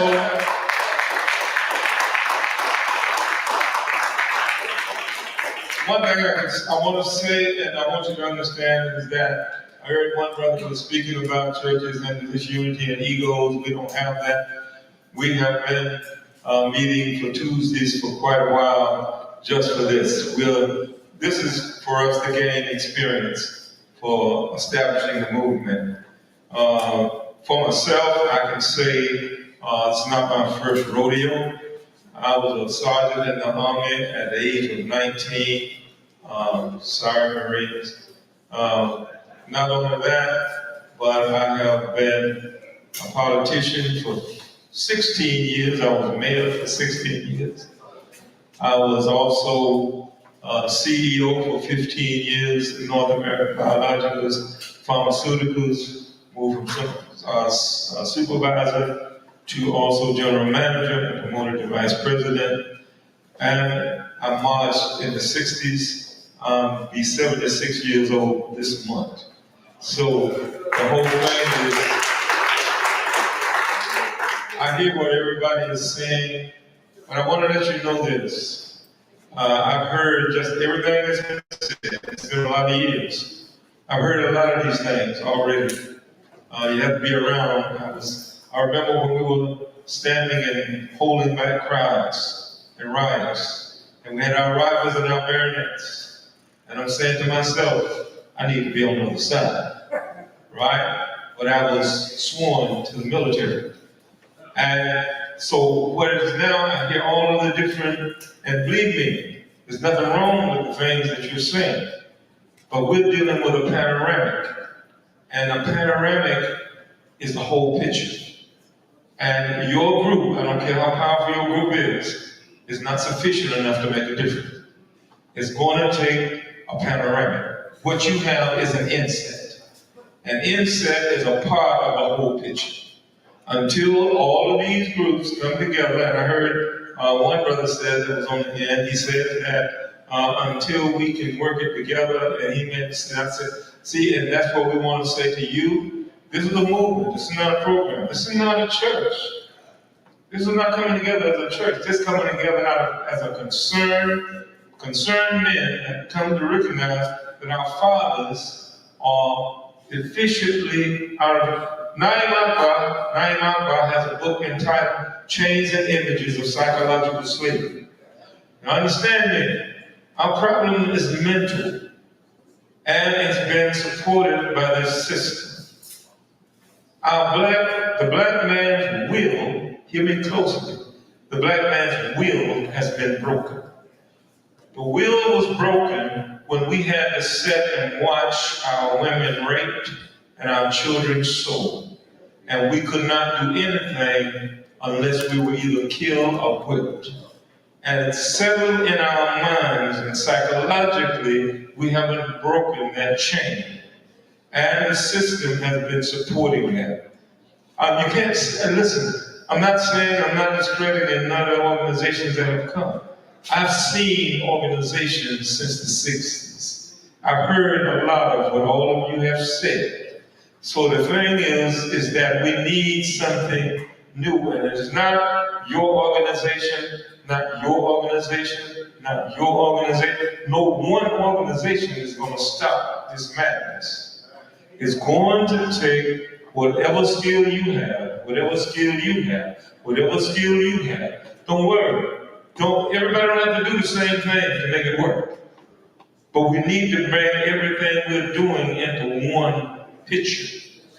And then we're going to see results. Or we're going to come out of our house one day and putting in all these efforts, and our community is going to be gone. Because this system is going to bury our culture. And it's almost done already. Finance is not going to break the yoke. Even, listen, 43 years I've been pastor. We used to walk the streets, not on the streets here, every street. We have rehab ministries. We have prison ministries. We have 8 nursing homes. We have all these ministries, right? But we need, there has to be collaboration. And talk about, not only, listen, let me help you. Not only they say churches have egos, these different little groups got egos. You understand? Church got egos. There's egos in these little groups, right? Everybody that's successful in their group has their own ego. That's what we need to do. Get rid of the egos, and we can make a difference. So don't just put it on the church, right? We human. We successful. We get arrogant. And we get independent. And then we start pointing fingers at everybody else. Because they're not doing what you're doing. They ain't got to do what you're doing, but let's do what you're doing and what I'm doing together. And then we can make a difference. Not talking about one another.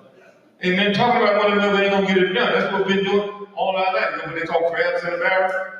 Right?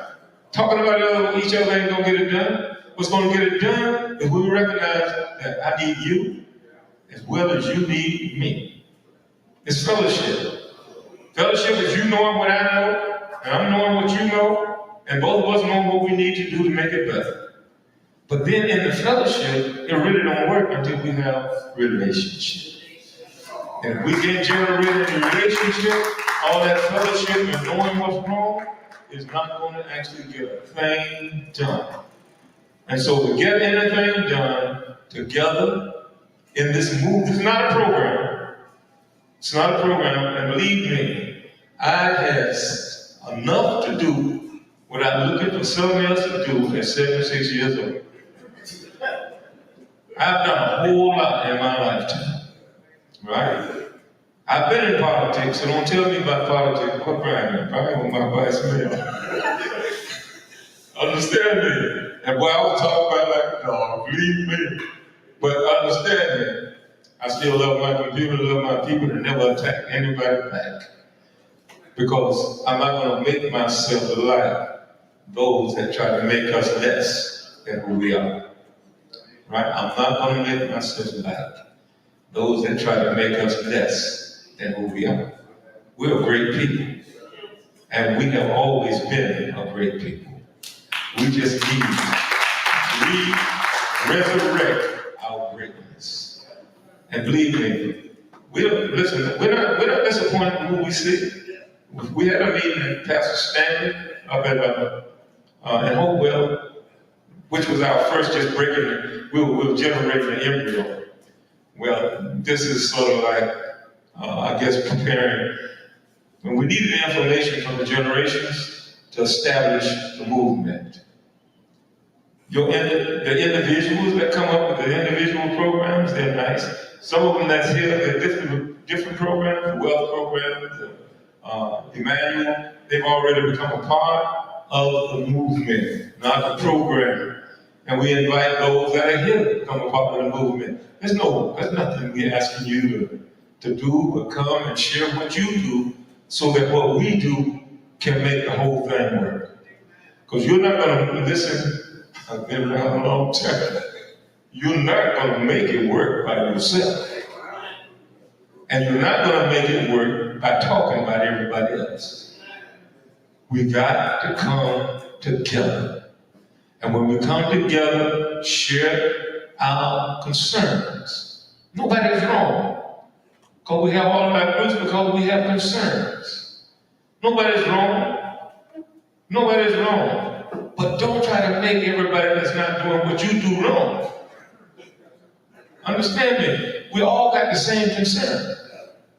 Let us then know how to collaborate our concerns and break this yoke that's around our neck. Amen? Let us come and try to collaborate all of our concerns. I can appreciate every concern that have come up here. And as our parents, Sarah and Pastor Stanley, listen, we cannot fail, or this system is going to bury our culture. We cannot fail. Regardless of who come, who don't come, we will not stop. We're in this to see a difference. And we pray that you then will go and tell those in your community, tell your pastors, listen, we said in the beginning, this is not about pastors. And I'm only speaking because basically we had come together and trying to close out. We're all visionaries because we all got the same concern. We're not talking about our church. We're not talking about how many members we have, how many programs we have. We're talking about our community is dying. And if we don't come together, stop complaining about what you see. Stop talking about how many of our boys are going to prison, how many of our girls are getting pregnant. Stop talking, because you ain't real. The only way you're going to be real is to come up with some solutions. And we then sit down together at a table of brotherhood and say, I appreciate what you're doing. And you're here because you've got the same concerns that I have. Let's make a difference. Let's look over what we don't agree with. Let's lock in to what we do agree with. We got to save our fathers so that we can save our families and present a legacy to our children. Amen. Stop talking because you're just blowing smoke. We need a fire. We've been dealing with the smoke for too long. Smoke from a distant fire. We need to leave the smoke and get around the fire and make a difference. Brothers and sisters, I'm here because I love you, but I can find a whole lot of other things I can do. Amen. But the reason I served as mayor for 16 years because I was concerned. I didn't need position. I'm not here. I don't do what I do for titles. I've been a leader since I was 19 years old. So I ain't looking for no title. Because I know the responsibility that comes with titles. I'm here because I care. Amen. God bless you. Two announcements before we go on June 17th. And what time is this cue? 5:30 at the Fall. Okay, all right. You know, I went to Hallandale High, but I'm looking to see where's the at Foster Park, the Hallandale Beach Community Civic Association is presenting an evening unveiling our cultural treasures, and it's on June 17th at 5:30 at Foster Park.